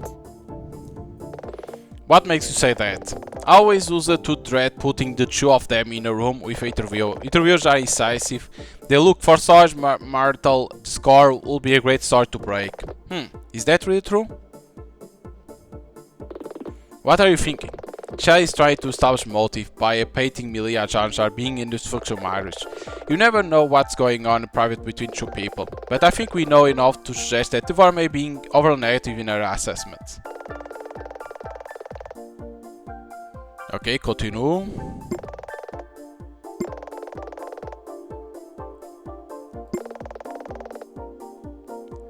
In here, I think it's the magazine. Because Gossip has covers about the Milledorn, the Pledge City Sweethearts. Objection! Devar, your current interviews with Millie and Jan as worrisome. They were, but if interviews are so decisive, why were Millie and Jan celebrated as the sweethearts of Pledge City? Well, in fact, every piece of evidence I've seen suggests they were much beloved by the media. But that's Pierre, that's Image, the perfect star power couple. I can't understand confusion, you see. Just a step ahead, as always. Both of them are actors. It's their job to put themselves forward in different light to how they really are. That's just it. The one you can't just claim that everyone could see a problem, when all evidence suggests that no one could see it, and support by saying they were good at masking their feelings. But I'll heard them arguing quite moments in their trailers. I'm certain of it. Sustain, Miss Aquila. Witness, please amend your statement. I had overheard raised voice recent from their trails. I believe they fought a lot behind closed doors. Hold it. Raised voice? Not just that even. I believe they fought perhaps verbally, perhaps even more. It sounds severe. Do you know what they were fighting about? The trails are soundproof, okay? You could hear someone arguing inside, but I think you'll have to creep up really close to hear what they were saying. I never tried to be rude, but it gave me cause for concern, cause for Milia personal safety. Just Milia? Janus too. I mentioned it a couple of times to Wang, but he dismissed it. Chase times of motive. Okay.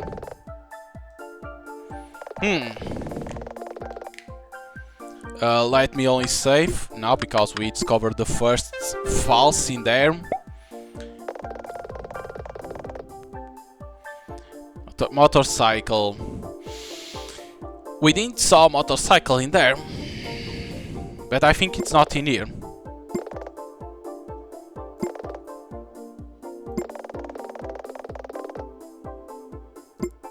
Okay, it's only truck there. It's gonna be hard. On her motorcycle. Because, where it is? Camera.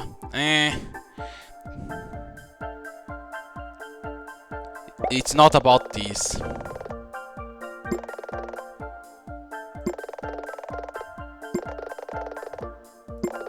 However, raising about tales, I believe they fought a lot behind closed doors.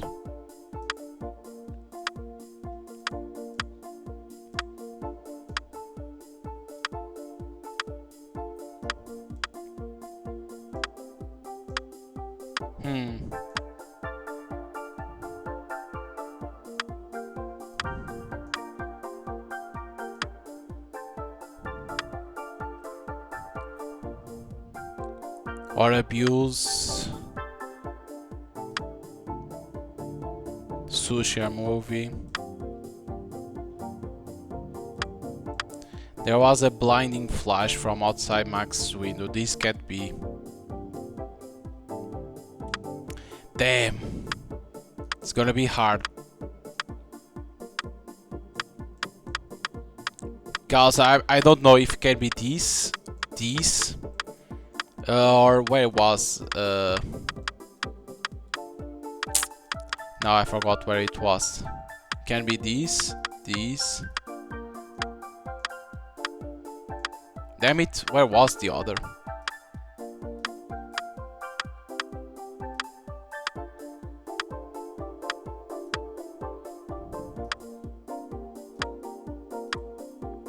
Or these. Objection!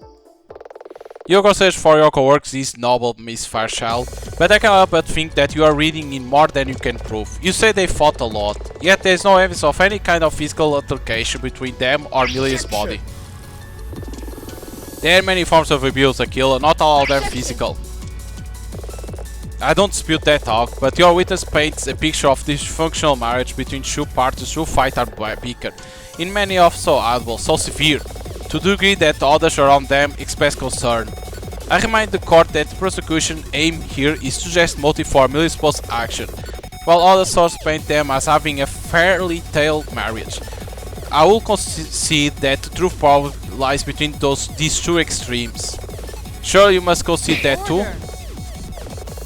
Mr. Aquila raises a fair point. Is it true that lack of physical injuries to Milia person does not prove her husband was not abusive, but at the same time, Almers have good times and bad times? I speak from experience with my own late husbands. Husbands? This is not enough to point to mere arguments raised at voice to suggest a concrete motive for murder. This to me rings of gossip, nothing more. Mr. Hawk, the statement from this witness does not hold sway. It is the court's decision to dismiss this witness at this time. Understood, Your Honor. So, does that mean I leave? It does. Oh, good. Millie, I'm sorry, really, I just said what I thought.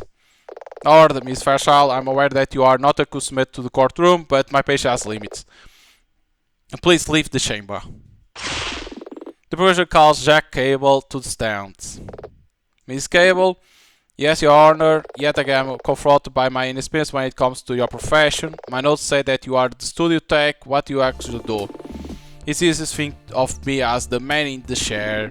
I handle the room that monitors the footage being recorded for the studio as well as levels for audio.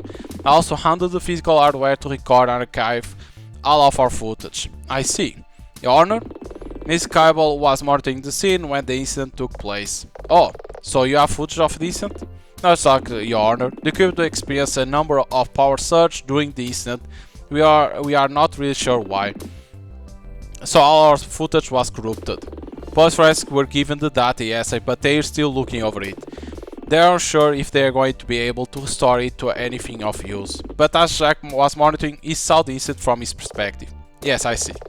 In that case, Miss Cable, are you prepared to make a statement? Yes, Your Honor. Then please describe the events as you saw them. Malia and Janusz got together on set to record the scene. Prep was all done and the director called for action. Here comes the witness. I marked everything closely in monochrome. Sure. Malia seemed to go off script almost immediately. After which Malia performed her own costume change into her character of Valkyrie Freya. Then Janusz performed a costume change into his character as the evil prince. Malia seemed to, well, emit a burst of bright orange flames. Isn't good. Jack testimony is appropriate and I know because I was there. But he was sitting in the control room. Can you really have seen everything that it describes?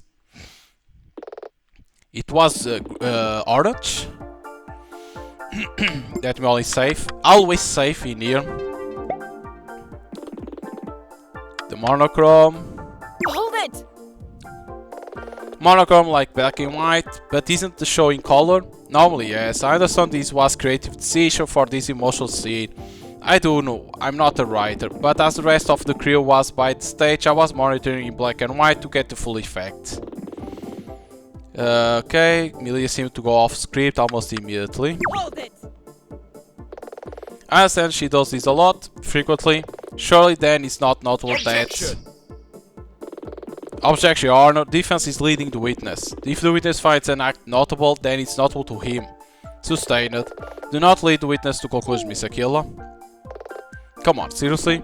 We try to keep the energy going when filming the show. That means we improvise some of the dialogue. To make it sound more natural. But it's not now for an actor to go off script right at the start of the scene.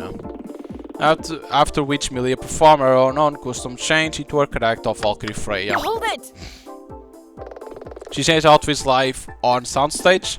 That's right. Milia costume change is an elaborate affair. The camera feed was momentarily overwhelmed by the light, typical the flash paper in the costume does that. That was dazzled the rest of the queue. And when the feed returned, Milia was in full costume as Valkyrie Freya. There is that name again. Miss Kell, can you in brief explain who Valkyrie Freya is? In show, Milia plays a magical girl like a superhero. And this Valkyrie Freya is her character's alter ego within the narrative? That's correct. Then Janus performs a costume change to the evil prince. Hold it! A costume change? That's right. But I'm curious, do you know why Janus changed the costume at that particular moment? Actually no, I don't think it was in the script. Your Honor? I can save us all a few minutes, Your Honor, if I may. Was it Mr. Hawk? Aquila, even if Janus came out with a major deviation from the script, are you intent to assert that the surprise of this action, the mere shock from it, is right? To go further with this, in first two things. First, that Milia might have activated the pyro equipment and incinerated Janus purely due to shock and surprise. Second, that makes her guilty, if it was an accident. They don't talk. Defense withdraws the question, Your Honor. Milia seemed to, well, emit a burst of bright orange flame. Hold it! You saw that through the monitor? That's right, I had to assume it came from the pyro equipment. He stated that it was what he saw, Aquila. Are you disputing that? You were actually in the room, if I recall correctly. Didn't you see it too? Did I see orange flames? Okay, yeah, so it's there that is the mistaken. On the day D2, there is nothing wrong with Jack's story on the surface, but could he have really seen everything he claims to have seen from his position control booth? Okay. Only to say because we already did all the questions.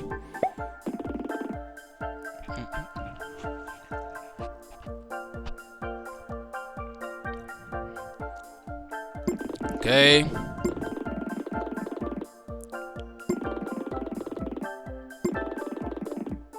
Orange. Because to say this, it needs to be in here. And not this one. Not this one.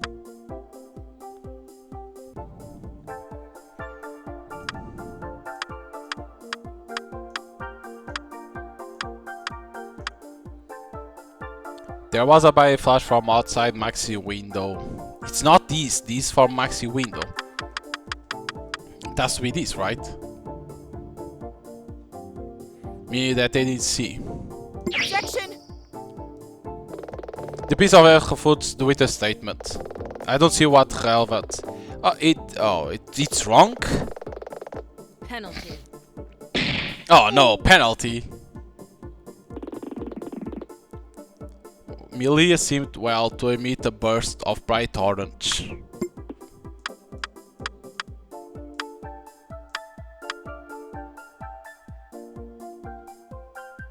Objection? It's not this, right? No. So it's not this. Maybe it can be that Maxi. Maybe. let's try.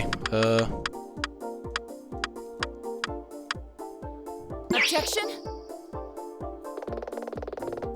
No, it's not. Damn it, so it's not this? Penalty. Listening to well emit a burst of bright. Hold it!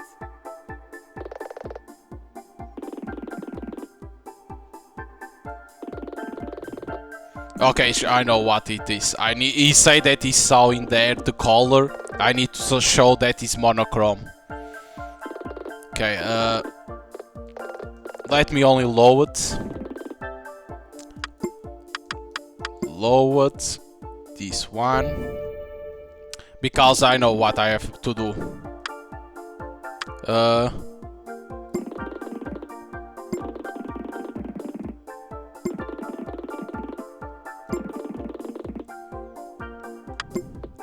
Where is he say that he sees in monochrome? The feed of his control was black and white. In here. Duh! It's easy, come on, who's that? My god. Miss Cable, could you provide a bit more info about the flames you saw just before the incident? It's like I say, bright orange flames. Come on, I need to use more in my head. I got to assume they are from the pyro system. That's the problem. How could you have witnessed bright orange flames when your display was calibrated to monochrome? Oh my god! Objection. Jesus! Really, Aquila? Of all the technical teach... Order. Miss Aquila makes a fair point. Witness, could you answer a question? Well, how comes to record in color? That may well be true, but we are not talking about the raw footage. We are talking about what you could see on the monitor at the time of the incident. Well, it's... And the music... And the guy is sad. Sorry, I guess I was mistaken. Mistaken? Please understand, I viewed thousands of hours of recording from the booth, without manner of special effects, but the flames looked odd. I could practically see it as on them, and I guess I used color as a shorthand to express that, but they were genuine flames. I mean, Janus, it happened so fast. Sustain, Miss Aquila. Witness, please amend your statement. After that, Janus was gone, and the crew were visibly shaken. Maxi was injured even. Okay, so let's save. So, press. Gone. It was like he vanished once the flames hit him, as if he was incinerated on the spot. Everyone was shaken, Maxi was injured. I've seen a lot in my day from the booth, but nothing like this. What do you make of this? Okay, this is all the same. But Cooley already seen everything he claims to have seen from his position control booth. Okay, because you already pressed it. Damn it, now it's getting harder. We know that. You already go against. Maybe in here is this. During, because Said Mar was all destroyed during the incident. It has to be this. Objection! Jack, I know you mean well, try to give the most honest statement possible, but you have been asked to give an account from your point of view at time events occurred. But you only saw Janus from the briefest of moments. How could you see the effect of Maxi or the crew? When your monitor was complete burnouts. Well... I saw an aftermath image later. It's okay, Jack. You're just trying to rationalize what happened as well as we are. But that's not what you saw. Your defense moves to dismiss this witness on the grounds of proven unreliability. I see. The person does not object, Your Honor.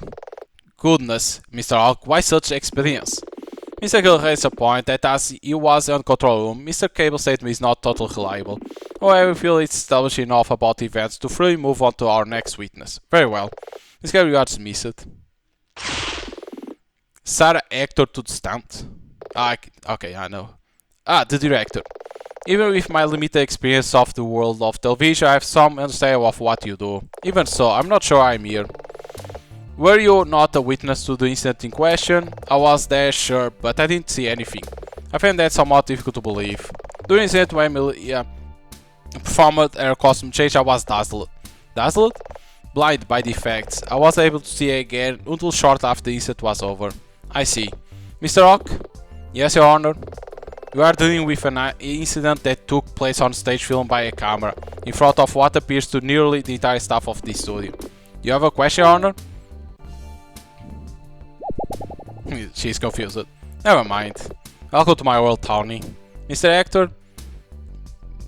Miss? Oh, I see. Well, Miss Hector, your name rhymes with director. You are far from the first person to point it out. So it just seemed unusual. Blame my husband, Your Honor. Your Honor? As director, Miss Hector was in fact in charge of the studio floor. She seemed best placed to explain to us how things went off the rails, as it were. Very well. Are you willing to make a formal statement about the incident from your perspective? I'll do what I can. When I said action, Emilia acted strange, like she was reading from the wrong script. I fear it was just start of season nerves.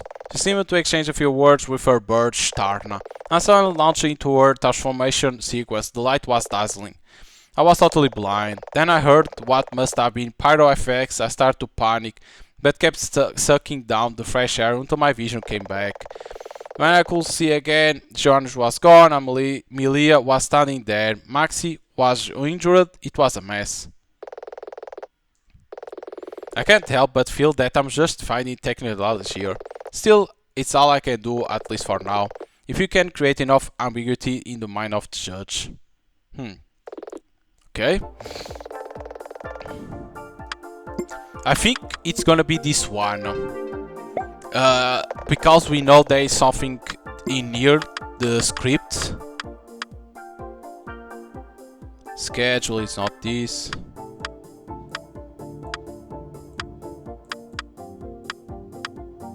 Where was the script?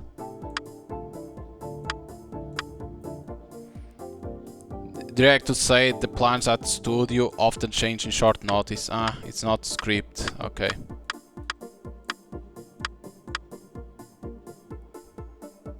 Okay, so it's better not present immediately. Okay. Hold it! Is it possible she was given the wrong script? No. While we only recently changed what we were filming that day, Emilia was definitely informed. I feel it was a start of season nerves. Hold it! You had no reason to be concerned? Not really. Sometimes we need few takes to find our groove. Well, sometimes you spend all day and get almost nothing recorded. Though that's pretty rare. With her birds? Hold it! She talked to the birds?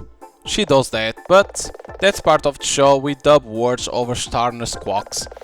In the fiction of the show, Starner can speak, so can Comet, Amara's bird. But even just in real life, Emilia talks to the bird to help keep it calm during the shots. And suddenly launching to her transformation sequence, the light was dazzling. Hold it! Something I've been wondering about. You say transformation, but really Emilia wearing the same clothes both before and after, right? That's right, the clothes just kinda fold out into new form. Honestly, it's really impressive. But the suggestion here is that Emilia used a control device in her costume to activate the pyro effects. Sure, she didn't need to transform in order to do that. Objection, Your Honor, leading. Sustained. Your Honor, I'll rephrase. Sarah, given your expertise, will Emilia have much control over the effects pre-transformation as after? It shouldn't have made a difference. Defense would like to record to make that point very clear.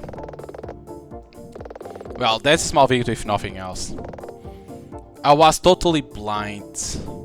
Hold it! Completely? My vision went bluish purple.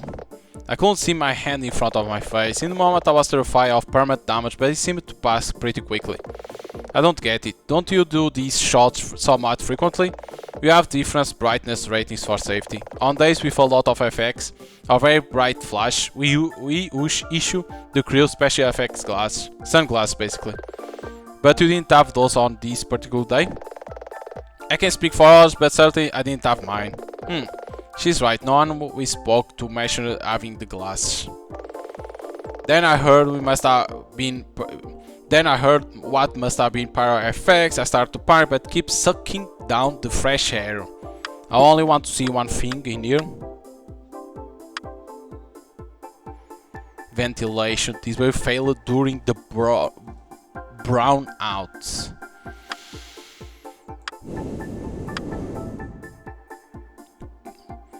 Aquila says it is possible for the Pyro 9000 to fire due to a short circuit or power surge. No.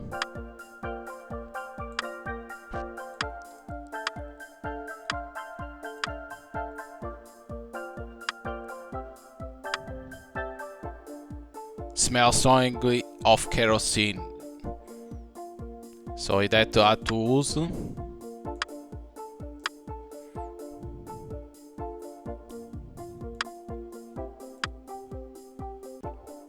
Meaning that they didn't see the incident, okay?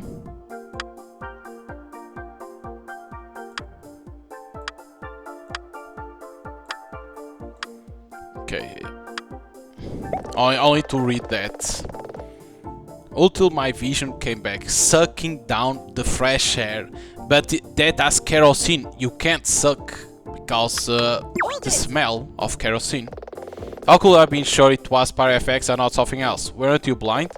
I've been doing this job long enough to know what flames sound like, but you can't be certain. I mean, okay, I was blind at the time, I couldn't say with absolute certainty. But this was just what I expect that kind of thing to sound like from experience. Something about that. When I could see again, Jan was gone and Melee was just standing there. Maxi was injured. What a mess. Hold it. It was a mess. Janus was gone.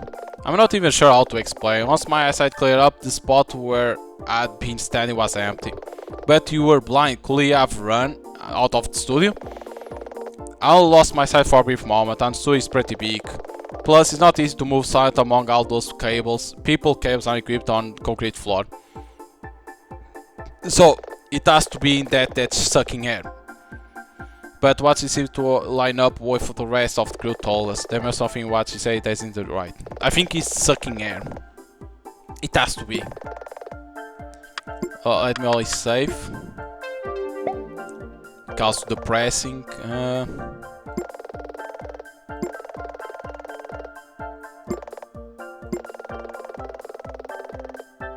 I think he's in near that Cairo C, right?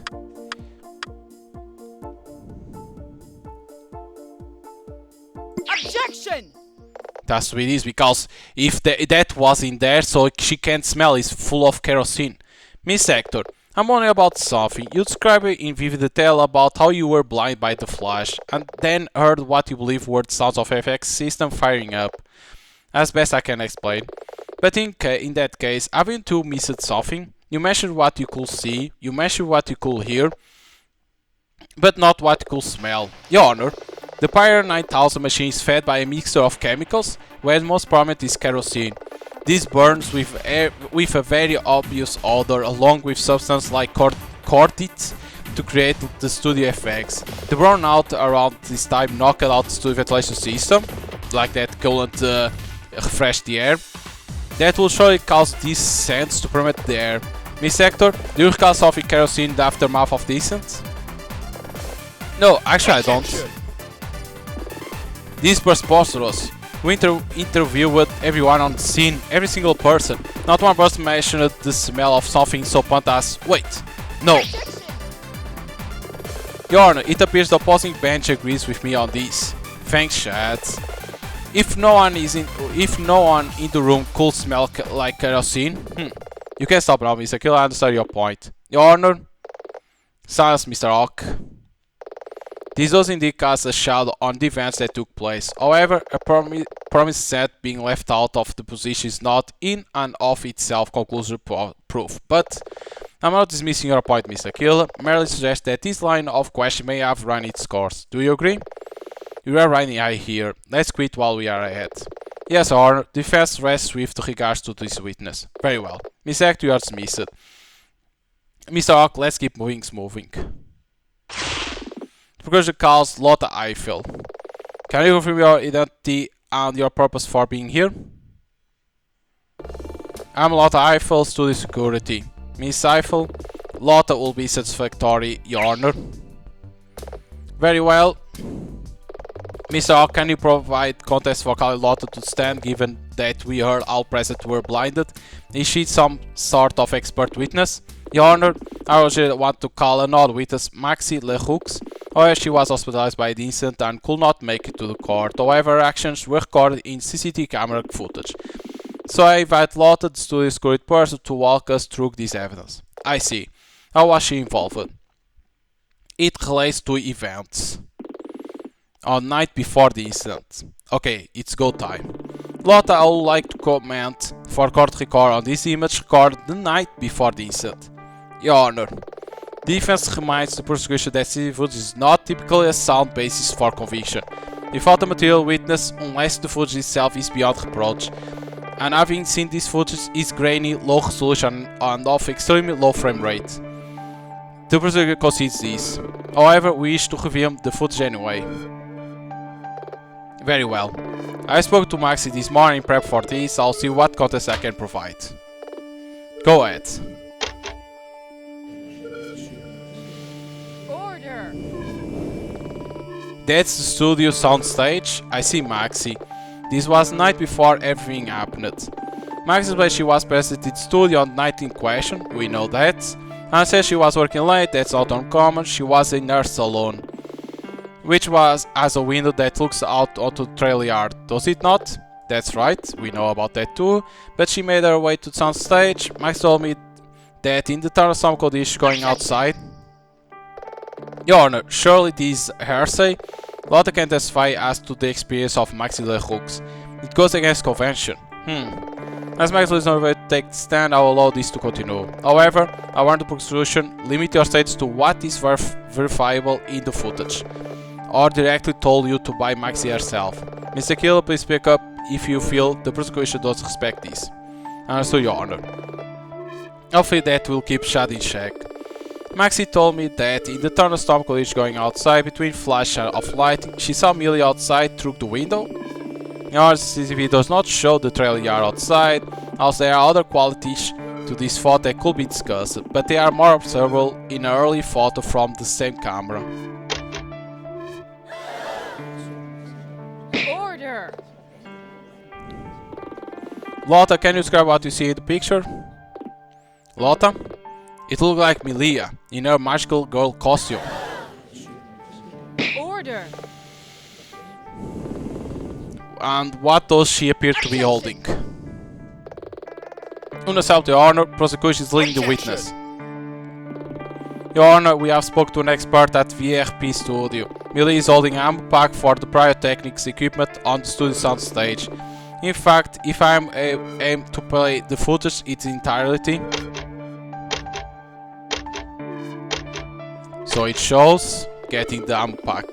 At this point, a short length of time passed without anything happening. Then, putting the ammo in there, hiding, and then okay. But that doesn't make sense. Milia could have been skulking around inside that soundstage. When I spoke to Max, she said that when she was outside, she had heard Milia in Janus' trailer. Even if Maxi said that, our witnesses have already established something today, that the trailers are relatively soundproof enough to prevent overhearing casual conversation. At least without standing up to one with a glass or similar, and stack up against photographic evidence to the contrary.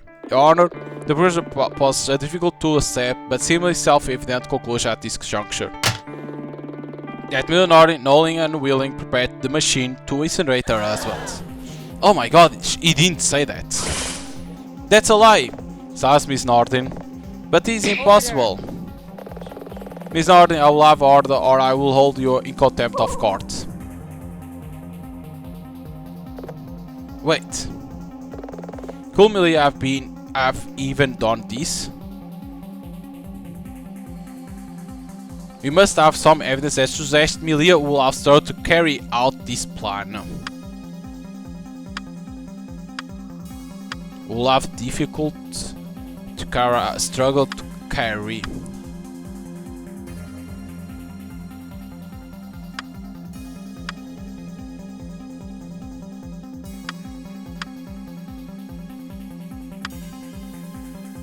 Miller was shown no evidence, can't be that. Olaf struggled to carry out this plan.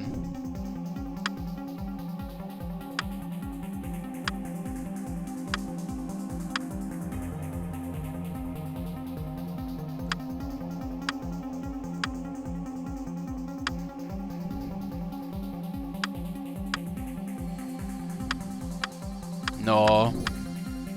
So it has to be this, no? No, that's not it. There has to be something. Cool, Milia. I've even got into the weapons locker. So the keys. It has to be the keys. Your Honor, for what I say after talking to the studio about their safety procedures. Before I follow that thought any further, Miss Aquila, please look at this. Your point being, look closer. Zoom on his encounters. No, she's carrying a set of keys in the picture.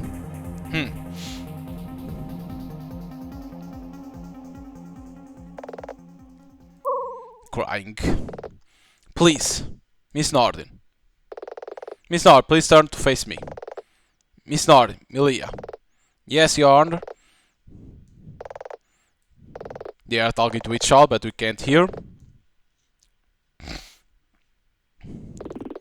What do you think they are talking about? I don't know, but I don't think it's good. Look at him. Smug, sanctimonious. One of these days I want a nice, simple cause where I get to have the super obvious answer in easy CCTV. Chad can start to find the answers by becoming a audio clown or something. I believe it's time to draw this procedure to a close. I must protest. On what grounds? If my client wishes to change her plea after your momentary discussion, I will ask for a short recess. She has not. I've yet to cross-examine Lotte Eiffel. Do you wish to? Do I? I mean, as a matter of process, I feel like I should insist. But what can I hope to gain? I can't put chat video footage. And Lotte words line up with what Maxi told me. Save for some weird stuff about seeing magic light. Probably best the court doesn't hear that.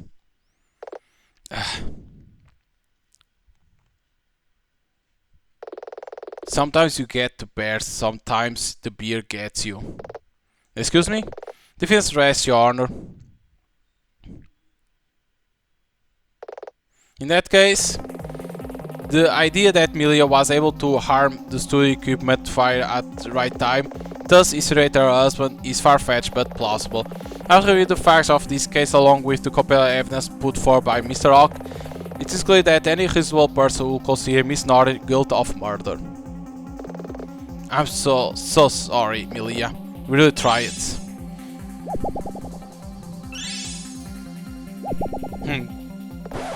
And yet, so many aspects of this incident bear strange qualities. That incident took place in a location that is designed to bear high quality movie footage, and yet we have no such footage. Viewed by countless witnesses, who were all incapacitated, that Milia's motive for murder seems suspect at best, and direct statements seem to lack certain critical facts about the way the equipment works. At the same time, Mr. Janus Du is nowhere to be found and appears for all intents are supposed to be dead. Did we? Did you really do it? Wait for it. As I'm unable to render a verdict at this time, I suggest that we adjourn for today. Both benches are urged to investigate further and restate their case. We shall reconvene the day after tomorrow. Court is adjourned. Because we need more proofs. We made it. This far. Oh, come on. What's that thing you're always saying about celebrating victory, Miss Aquila? Before you leave, I'd like to see you for a moment, in private. You heard her. No sweet. Are we good for the rest of the day? I could go meet with Atlanta. Say hi for me. I know what Judge Tony wants. You want to speak with me? That's right. When Hannah say you arrested TV star, I wonder what crime she could possibly be accused. I had no idea it would be as severe as murder. Randall? Oh, you mean Detective Flatfoot? We spoke actually. He was in charge of the crime scene, but it was strange. He left pretty quickly. I saw him late at the hospital. I see. You must not have heard. Heard what? Randall's daughter is a long-term patient at that hospital. She has leukemia.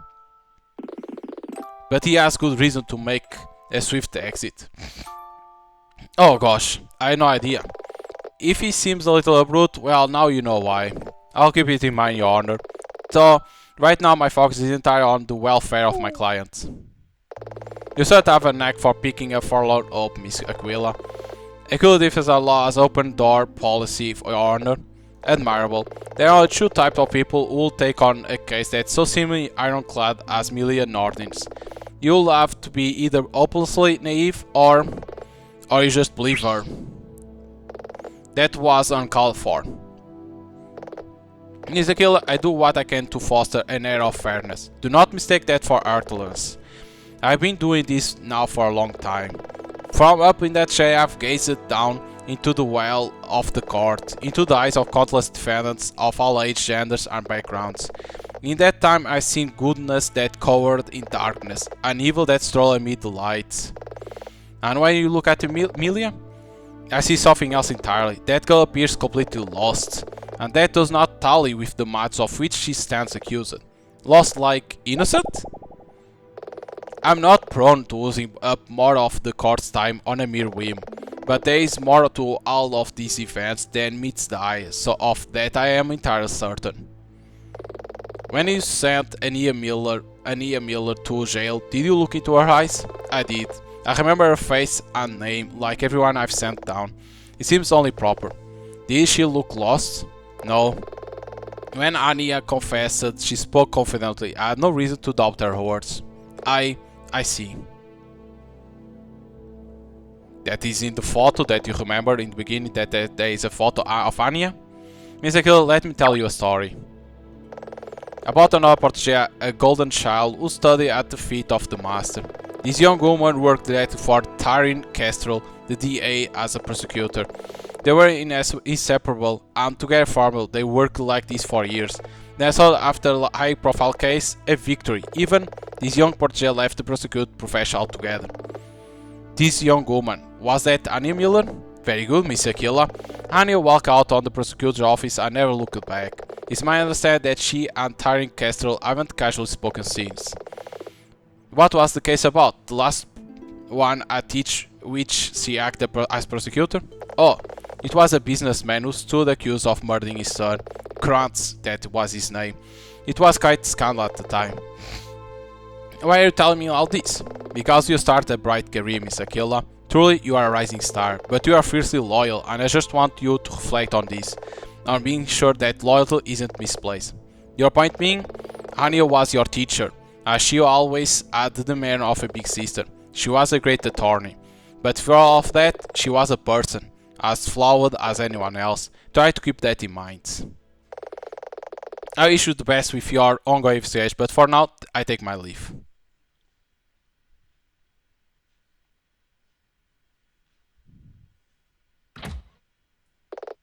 Krantz. That name is familiar somehow.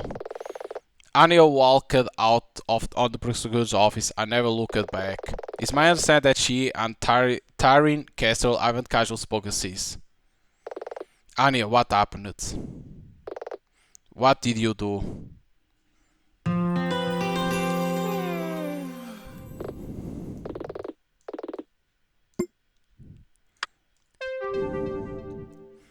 Okay, day 3.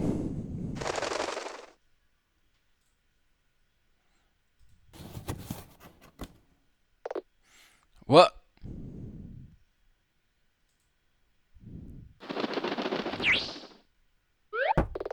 Dylan, is that you? It looked like Dylan didn't come back last night. I wonder where he is. That sound came from my office.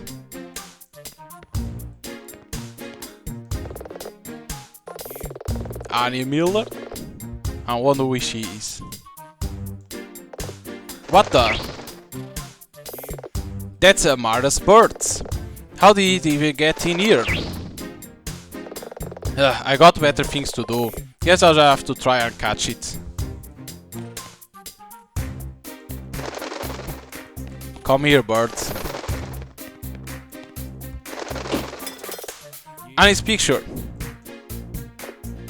Thanks a bunch, birdie. Look like you managed to break. What the? It looks like the picture is folded within the frame. She must younger here than I ever seen her. But that third woman is the 8th Tyrion Kestrel. But who is the middle woman? Strange Anya picture. Hoot! I guess that I'll have to wait until we return the bird brain over there. Hoot! Okay, less of that, otherwise I'm gonna need to get some earplugs. Hoot! Did you? This is just... Hoot! Ugh, come on Nina, get it together. Birdie, you had a name. Comet? Hoot? Well, Comet, I guess at least you'll serve as the conversation start with Amara. Think you can stay still for 10 minutes while I try and get dressed? Then I can take you back to your owner? Hoot.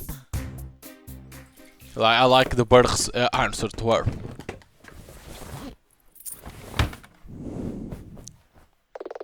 Now let's collect that bird from the office and take it to Amara. Did that feral managers turn on TV?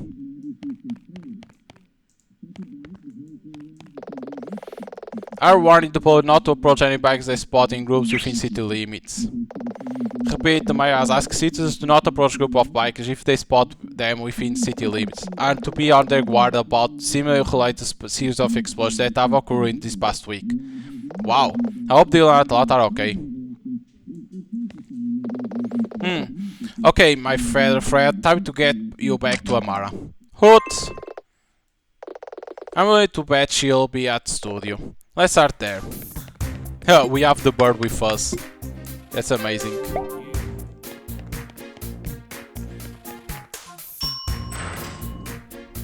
Come on, Comet. Okay, but let's head to the studio. Sorry, but I'm afraid you can't go any further. The fire is still under control, but there is a risk of secondary blaze. Like there's been another explosion. Oh, we can pass through here now. The festival. We're gonna need to come here. You can see.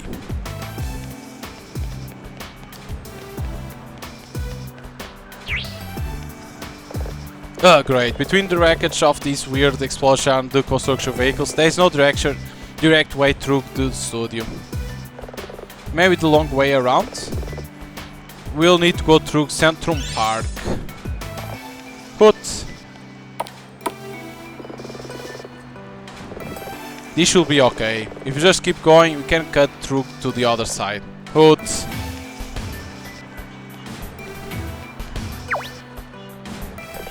It's strange. Hoot!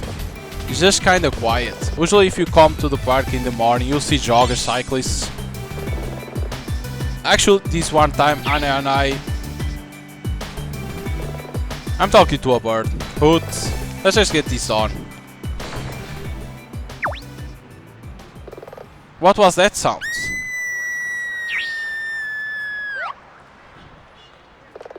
Oh, it's just some kids. They look like a little young to be running around the park on their own with everything that's going on. Aren't you okay? Where you play some kind of game? We're away from the monsters. Monster, huh? What does it look like? Is it like a mean old thing with teeth and claws? No, silly, monsters don't look like that. Oh, you are wiser than you realize, kid. And what does it look like? Like that.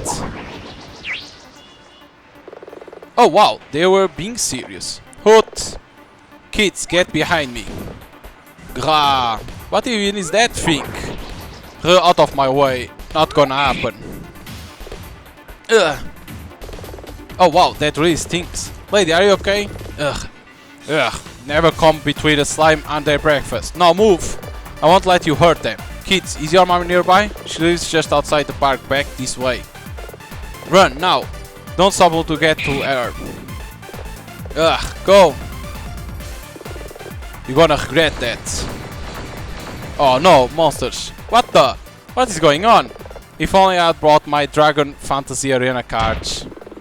We'll have just to hit you instead. This hit will kneel before the great Malfara. I don't like the look of these.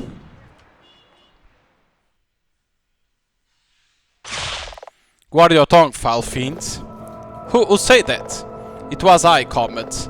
You can't talk? Why didn't you? Young lady, I appreciate the suddenness of this predicament, but that puts us on something of an accelerated schedule. You just throw out that you are an actual factual talking bird, and your only follow-up is get over hit? Time is short. Nina Aquila, I came to you because you are defender of justice, hero to the downtrodden, and poor of heart. You just use your own body as a shield to fetch true shield from a monster. Your heart is poor in the ways which matters. That's all great, but I can give you the power we need to defeat these creatures, but only if you accept what I say. Let's eat them both. Fine, I accept it. They take this sacred feather. Now raise it aloft and repeat these words as I whisper in thy ear. By this oath I will keep secret the strength that I am given and use it only in pursuit of justice. By the power of this sacred feather, I call upon the favor of Brynhildr, Valkyrie of armor and strength. Valkyrie, transform!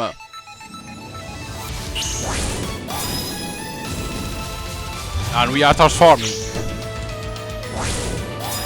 That's why it's fantasy, because it has this.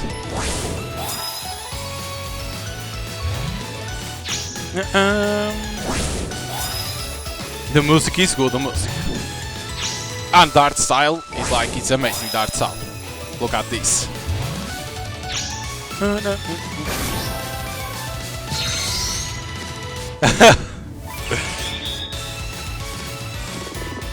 This feels amazing. I feel like I could run 100 miles, then still go 10 rounds with the heavyweight champion. Wait, why is my armor a 2-piece? It's high level armor, plus the form is guided by your subconscious. Understandably, you must have wanted it to look like this way. It does look pretty kick-ass. Get them! Oh, those things. Defend yourself. I'm blind! Good, the flash from your transformation has deserted these ruffians. Follow me forthwith. What about them? I'll in due course, young Valkyrie. A quick lesson seems to be in order. Quickly, this way. Now what? With the power sacred feather you got taken on a matter of great power, you are not much stronger and hardier than any normal human, but you need to practice before you take on the force of Nilfheim. How do we do that? These trash cans, destroy them to get a close view of Valkyrie's slash. Neither can move and attack while in a Valkyrie form. In this page we recommend players use the keyboard or control for best experience. On keyboard control you move as normal and attack using the OK button.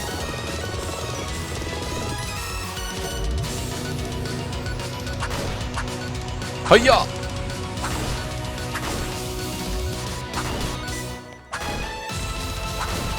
Destroyed all these. Well done. But those were just trash cans. Yes, and you vanquished them adequately. But in case you didn't notice, I'm an attorney. I can't just go around murdering things. If they are, well, monsters. These creatures are forged from the evil Queen Malfara's mind, twisted and bent to her will. Believe me, you are doing them as a favor. As children, you just saved. Understood. Valkyrie Battle Mode difficult selection. Nina has now been granted powers of Valkyrie and will at times need to battle the force of evil. As a player you can choose to do this using one of two modes. Challenge mode is default. In this mode you lose health when she takes damage. If she runs out of health you need to reload your last save. Cinematic mode is the alternative. In this mode Nina does not lose health, just keeping attack and you can't fail. Cinematic is for players who simply want to play through the story. I think I go for cinematic because I only want to see the story. I understand what they want to do, but I think I want to see the story. There are no achievements, rewards or other bonus try to salvage, so you should speak. After this part you can change on the laptop cinematic. A big cinematic mode. In this mode Nina will not lose health when she's struck by enemies. Yes. Now, look at the health how it is like all the street fight. Let's go teach those slimes a lesson. How was that game colored too?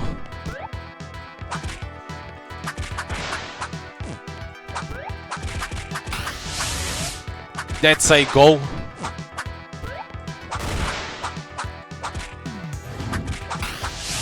The Shiken to heal, how it was called, that street fight? No, it's not street fight. How it was called? Those alt that released the fourth. Damn it. Street Justice or like that. Street of Rage. There's that. Street of Rage.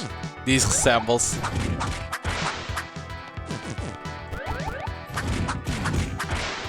That's cool.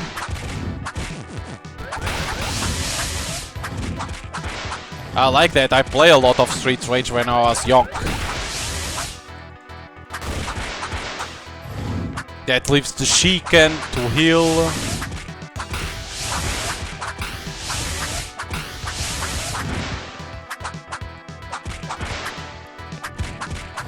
That's cool.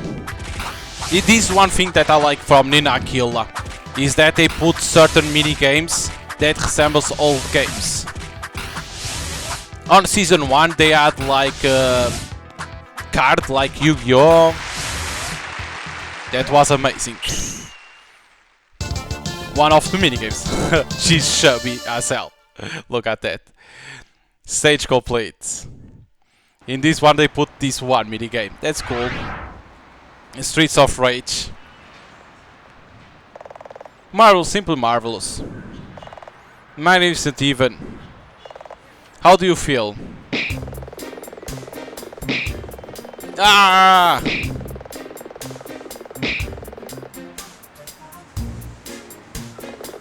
Pant.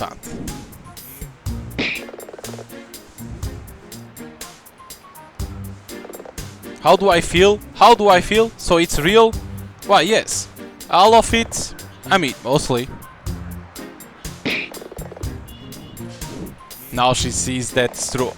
Perhaps if you put your head between your knees. For what exactly? Just I'm told it can help. Okay, I think I got the lead on that. I'm totally sorry about this. If it makes any difference, normally we don't reveal the truth to someone. Unexpectedly? Somewhere on your age, I see. Thomas say you are coping better than most. I just screamed for 5 straight minutes. Those are, in your manner of speaking, rookie numbers. But when people are first exposed to magic, it's not my first rodeo. I know the Brotherhood of Ishtar. Oh, Hamish, how has it been? Let's not get sidetracked. So, the valiant Valkyries, even the evil Queen Malfara, they are real? It's a long story. In fact, touch your head to mine, and I will see what I can explain. Years ago, Malfara, the great deceiver, defied the power of Asgard, and was cast down to Niflheim, the realm of despair. There, her powers grew and hidden from Asgard's gaze. She styled herself Queen of that cursed realm, a great and terrible Queen of despair. She fed off despair of mankind. All negativity and loss full of her made her more powerful, and when she had power enough, she kidnapped creatures of Midgard. Midgard is Earth, by the way. She kidnapped creatures of Midgard and turned them into monsters and tried to conquer the realm starting here. Here? You mean Earth? I mean Fledged City. But why? Even a journey of 1,000 miles has to begin with a single step. So, gotta start somewhere? Effectively, yes. Fearful of what might happen, but bound not to interfere by ancient law, the Valkyries of Asgard sent I, Comet, and my partner Starna to Midgard. We were tasked with finding 5 special young women who could be trusted to fight the Battle of Aesir, could not. And you found them? Not right away. We were caught in a storm between the realms and separated. Starna was hurt and lost her memory. Sounds rough. It's unfortunately common in bad crossing between the realms. I thought Star was lost. But I met the then 50-year-old Amara Walker, who at the time was attending Fletch Prep. That's the most prestigious school within the city limits. Her family must be. She came from money, certainly. But when Moss tried to kidnap some of the students of her school, Amara chose to help stop them. I gave her a sacred fed and she assumed the power of Valkyrie Runes, the Lady of Grace and Beauty, gifted with the power of ice. Ice? She's a fantastic figure skater. There was thematic cohesion. I don't quite get. Unbeknownst to us that time, Starna had made contact with the also 50-year-old Milia Nordin. Starna interviewed when Milia was attacked, she just like you were today. She gave Milia sacrifice and she assumed the mantle of Valkyrie Freya, warrior queen of light. But we were still separated. For a time, but soon we reformed and girls work as a pair. Meeting and recruiting 3 more girls, until one by one the entire team came together as valiant Valkyries. Together they used powers to protect Midgard from Alfar, who at all times tried to sow despair. Then what happened? Well, the magical war raged for 7 years. Most weeks my father would attach some of sort the diabolic scheme to try and create the great despair. One week she hypnotized all the people in the city to refuse any marriage proposals. Another time she made made so that no one could ever plug a USB or HDMI cable without directly looking at it. Another week she had a monster create haunted ice cream that, beg your pardon, but none of these seemed like world-ending scenarios. But these were merely preambles. The first salvo in the war. Farmafara pulled all of her magic and from it birthed her most terrible weapon of all. Her son, the evil prince Kakon. He arrived in this very park at the head of an army of monsters. The girls fought him and these creatures right out of the streets where in a moment of triumph Milia defeated him with an attack so powerful a nearby building crumbled and he was crushed in the rumble. Prince Kakon. But Malfara was still at large surely. I'm getting to that. Some of the girls want to leave it there, thinking this terrible blow might cause Malfara to end her campaign. But Amar was certain this will only strike their resolve. So the girls hatched the plan. Starna opened a port to Nefam and the girls stepped through. There they fought their way to the Palace of Darks and confronted Malfara in her lair. They clashed and when all Opsima lost, Milia destroyed Malfara's scepter. He thought Malfara could not astral project or scry faraway things. If she wanted to continue her campaign, she would need to travel to Midgard and do it face to face. But she was also gravely injured, giving the girls a chance to escape. So they won? Not too shabby. Yes, the war was won, but at great costs. When Comet said that, I felt a wave of grief, unlike anything I ever known. Great costs? From now, all that matters is that they didn't leave Nefal unscathed. All of us lost something that day. All poetic. What do you mean? You can't post-rationalize it any way you want, Comet, but from where I am standing, you recruit 5 impersonal 50-year-old girls and treat them as soldiers. Sure, you can understand the problem with that. We gave them powers to protect your world in the only way that we could. A power you yourself freely accepted only moments ago. I acted for the good of the realms. Our authority does not answer to you. I'm gonna let that go for now. When the incident happened at the studio, Amara sent you to follow Starna. What happened? Starna opened a port to Niflheim. For goodness sake, why? I don't know. I suspect whatever the answer is that it might resolve a number of mysteries. I followed her but lost sight of her in the crossing, and by the time I reached the realm of despair, she was nowhere to be found. Time travels slower there, so for me not much time has passed since your incident. Okay. Time to talk to Amara. No, why not? After we defeated Malfar, the girls all gave up their powers. Like I said, the end of the magical war took a toll on everyone. Amara says she never wants to talk about this stuff again. When I bring it up, she jokes, as if it was like any magic game played by kids. Fine, then I talk to Milia. No, why not? Just like you, Milia took an oath to safeguard the secrecy of our powers. She will deny knowledge up until the very end. She could be about to face death penalty. It won't be the first time she's defended this secret in the face of death. Can't I just transform my shower? You think you can do that without anyone else seeing? But... There got to be someone else who might be able to help. Someone gotta have known the girls for long enough to have some idea about all of this. I think I know who can speak to. You think so? Let's hope he's at the studio. Can I save? Yes, I can.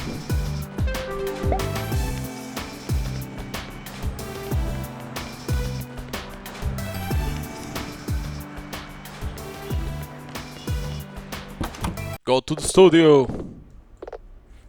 Seems quiet. Uh-oh, what's happening? All lights are all off up there. Pretty far to say, no one around.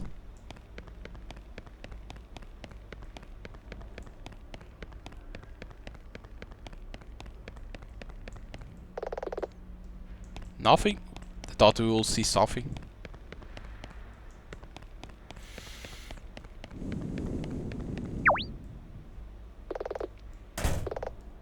Can't go there. I thought we'll lose the birds.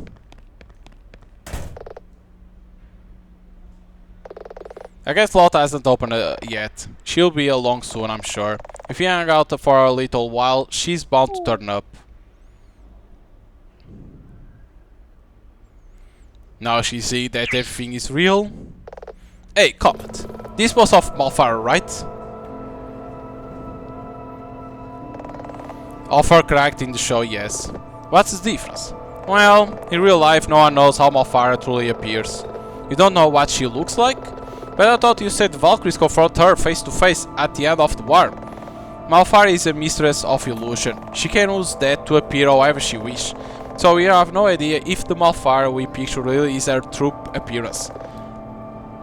So if that's true, that means Malfire could have impersonate Milia or Amara or even Janus too.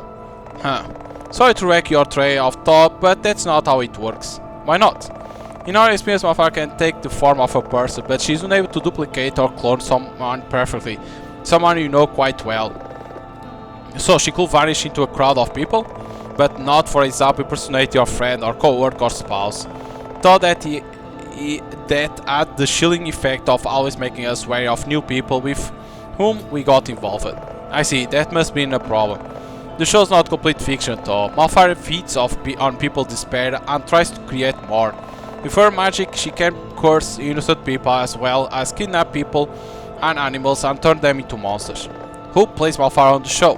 She's entirely computer animated. She's one of the few things on the show that's made it that way. They outsource it to an effects house who also handle dubbing her voice with a voice actor. But due to how the show works, she's not on screen all that much. I can hear someone.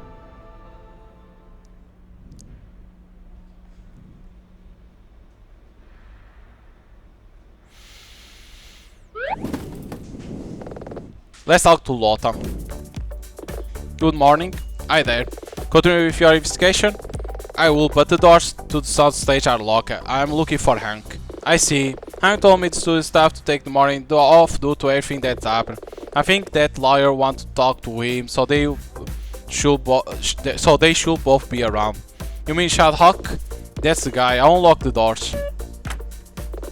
Check the trailer yard. He might have just parked up. Do I need to take another viral test before I can go in? Oh no. Honestly, a big part of that was trying to keep a lead on our insurance premiums. After what happened, that sort of precaution is like trying to whisper amid the thunderstorm. Got it. Good luck with your investigation.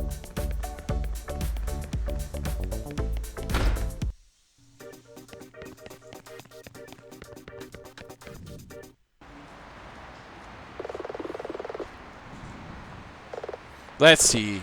Oh, great. Chats. Let's see if you can get some time with Hank. Hey Nina, we need to talk. You're not done. Yeah, can you give just a minute? Take a walk around the parking lot and I'll call you when I can. Fine, but as soon as you are able. Will do. After that, it will be good if I could look through the free trails. So.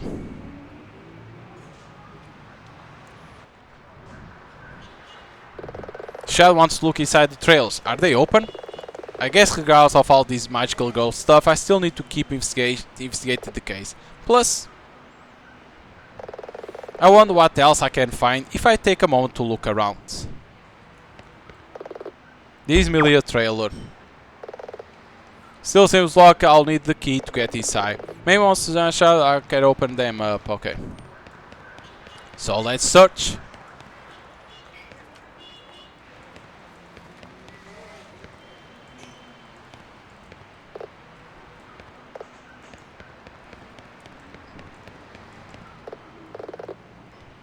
Damaged. Wasn't this park closer to the windows at south end of parking lot last time I was here?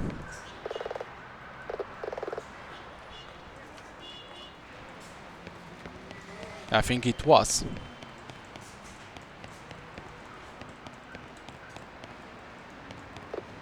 These are marked out with what looks like other tape. And it's covered with in burn marks. Also, maybe Hank can explain these. This must be the other side of that window, Maxi Saloon. Let's see. Ward not ends where risk of bloody arm, risk of explosion. Explosion? I wonder. Lock it.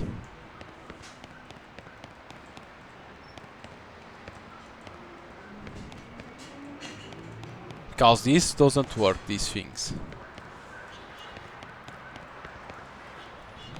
The cars in here don't have nothing.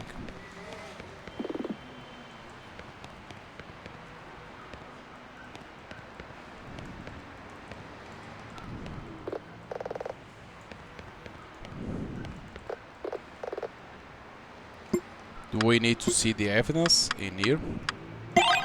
No.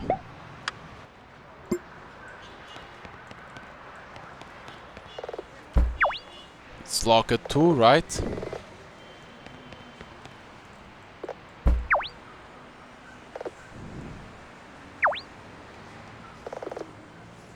This seems to be different to the others. It's a lock with a keypad that takes a 4-digit code. Maybe Hank knows it. I'll find out once he is done with chat. Maybe there is a clue to the code somewhere. Aha! Hey Dina. Chat's gone. I ran into him when I was driving to a parking lot, so he just came straight to... He's gone to get some coffee before he gets started. I see. What's this thing on the ground? This is our testing platform. Testing? The team will sit to test out different chemical combos for our visual VFX. It involves a lot of fire and mini explosion pyro work. These slabs are made of a special silica compound. They are flame proof. But I'm sure that wasn't why you came down to see me. Oh, right. The truth is, couldn't you... What? Fine, I'll beat around the bush. You know Millie and Amara for the longest time, right? Years. Why? Also, why comment with you? Must have its ups and downs. A friendship with people like that. Actors? Soldiers. Comment, don't tell me. It was unavoidable, Hank. So, you do know. We were attacked by monsters in a broad daylight. But still, couldn't you have gotten Amara to help? Amara doesn't want to deal with this stuff. I had to give needed powers of Valkyrie brain health. That's not go down well. Do you think I had a choice? Okay, back it up. Hank, I want the explanation. I want it now. How do you end up making a TV show about the exploits of several real magical girls? Okay. I've always known that the girls were Valkyries. Milia, Amara, then later Erika, Dani and Kiara. We met many years ago. How? I was cursed by a monster created out of Malfara's magic. It was... it's embarrassing. I transformed into wearing an armor bikini less than an hour ago. I'm sure you can manage. The curse made me terrified of all women.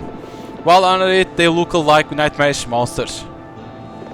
Okay, I can see how that might be somewhat humiliating. It cost me my 10th girlfriend. 10 girlfriend. This is my practical typical of Malfara's small schemes to try and create despair.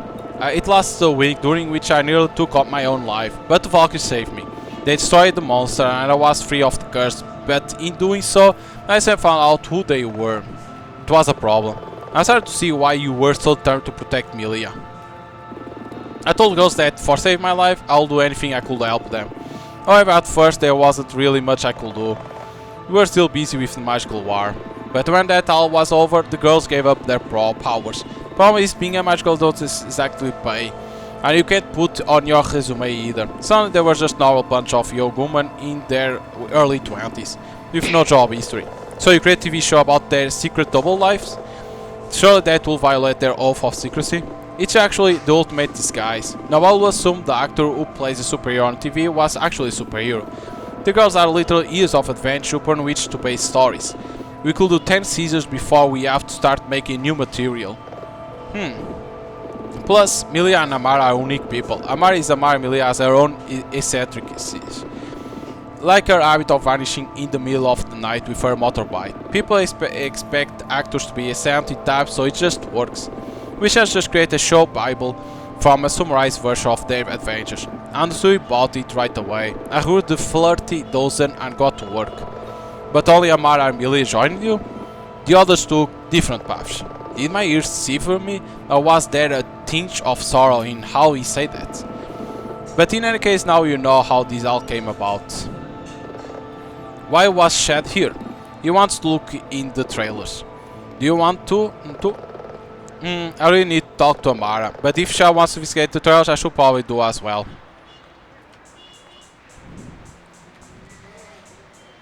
There we go, gonna be able to go to the trailers. Nicely done, we're gonna be able. But can he open that one? Because he has a keypad. Does he know a code?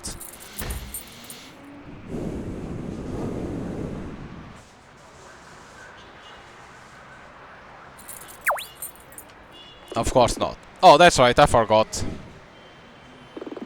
Janus Trail has a 4-digit code lock. It was only fit recently. Do you know the code? Sorry, no. I meant to write it down but didn't get chance. Maybe I can contact manufacturer. That told all your breath. Still, at least you have access to Amara's Amulet trails. I'll have to call Shadowhawk to say that he can examine them too. Anything else before I go to do that?